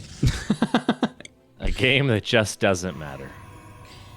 Yeah, man, your ladder points mean something, right? No, they don't actually. Oh, what, they don't fuel your entire existence like Luolus does? Well, see, here's the interesting thing with Luolus. For some people, their ladder points are their reason to live. For Luolus, it's the opposite. It's his reason to die. And I just I've never put that much stock into it, because I know that even if number go up, I'm still bad. And so if I just start from that proposition, then there's absolutely no pressure. There's absolutely no pressure at all. Good point. We're getting a little micro dift here on the drones, by the way, unfortunately for Fiant. So he loses a drone to a couple of probes here. He is proxy hatching, however, on the other side of the map, which is something that Bonan has not seen yet, though he should suspect. I would think. Yeah, coming over and seeing no natural hatchery over here should raise the alarm bells. Taking the gas is interesting here. I feel like you don't see this move as much anymore with these cannon rushes, but it's cute. I kind of like it. It's nice if they want to try to make Ravagers, because you just cannot afford absolutely anything on a single gas if you are making a Roach Ravager. So just delays that gas pretty significantly. Luolus, by the way, this is how the wall off works. You put the pylon in the middle, and then you can do 2 buildings next to it, unlike what you were doing the other game. So Gemini, stop. He's already dead. He's being lowered into the ground as we speak. Yeah, he's being dipped into carbonite, and Gemini's like, "Hey, I think I have an idea on how you could have avoided this." Luolus is Han Solo being dipped in carbonite. That's so funny. The roaches are going to come out on the other side of the map, and we don't actually have anything to defend at the ramp. Literally not anything at all. Wait, that actually makes so much sense. Because Han Solo was the guy that was kind of just recruited to go into the rebellion as well, and then Luolus is the guy getting recruited over as Terran to then be a Protoss player to cannon rush as well for the cause. He literally is the Han Solo of the team. That's so funny. Yeah, that's my favorite part of the joke too, is where we just explain it, even though everyone got it. Did you? No, you didn't make that connection ahead of time. You just made the carbonite joke. Listen, Gemini, I've been schooling way you your had ass all on, of that mapped out. Listen, I have been schooling your ass on Star Wars all There's day. no and way you had that all mapped out when you made that you joke. think I don't know Star Wars, and Bonan just lets this pylon die, by the way. Yeah. You're so smart, Bull. Listen, chat, do we think that Gemini just got absolutely blasted on Star Wars knowledge here and he's coping, or what? Because I think so. It's not that I know what the Star Wars knowledge is. I know what happened. I just made the connection. Are you sure? Fiant says yes. Okay. He's 16 years old. His opinion doesn't matter. I needed the joke explained, but pool 4 and also Takua. Normally I would believe that, but we all know that Takua is too polite to make fun of Gemini, so that's probably a lie. If you'd seen the way that this guy talks to AI, you'd think he was talking to the Queen of England. What the fuck? Okay. It's just Takua's too nice. It's true. Takua is too nice. He is definitely way too nice. Heroku asking, Bull, if you really know Star Wars, what's the name of Jabba's pet? The one with the big ears who's always laughing. Imagine thinking I wouldn't know who Salacious B. Crumb is. Oh my god. Could you even imagine an embarrassing enough life that I wouldn't know who Salacious B. Crumb is? Is that actually also, I name? think Bonan's yeah, it's actually his name. Bonan's dead. These roaches are killing everything across the map. That's the game is over.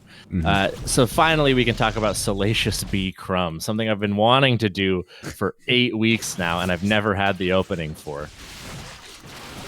But actually, there's not that much to talk about with him. He's kind of he just minor is the, character. like yeah, like the crazy laugh or whatever. It's Yeah, he's the Larimbo of Java's palace.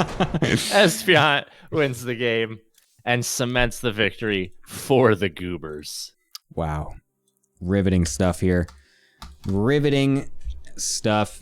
This really is the Empire Strikes Back of their season here. Well, I guess that means then though that they're going to lose in the final match. Then they're going to get all the way to the finals, and then they get And beaten. then lose. Yeah. I think that probably is what's going to happen. Actually, yeah, that does sound about right to me, to be honest. Mm-hmm. I mean, the next couple teams are some very. Oh, you're literally on the final team as well, which is Yes, that's so true. That's a bit So biased true, in your Gemini. point, but the other teams in general are, I think, performing a little bit better overall. But I think just the format of the playoffs does actually lend to the Goobers pretty well here. Of course, being able to field Fiant every single time is going to be very good for them. And overall, I think their whatever you call it, the depth of their team is actually pretty decent considering it's a bunch of cheesy ass Zergs.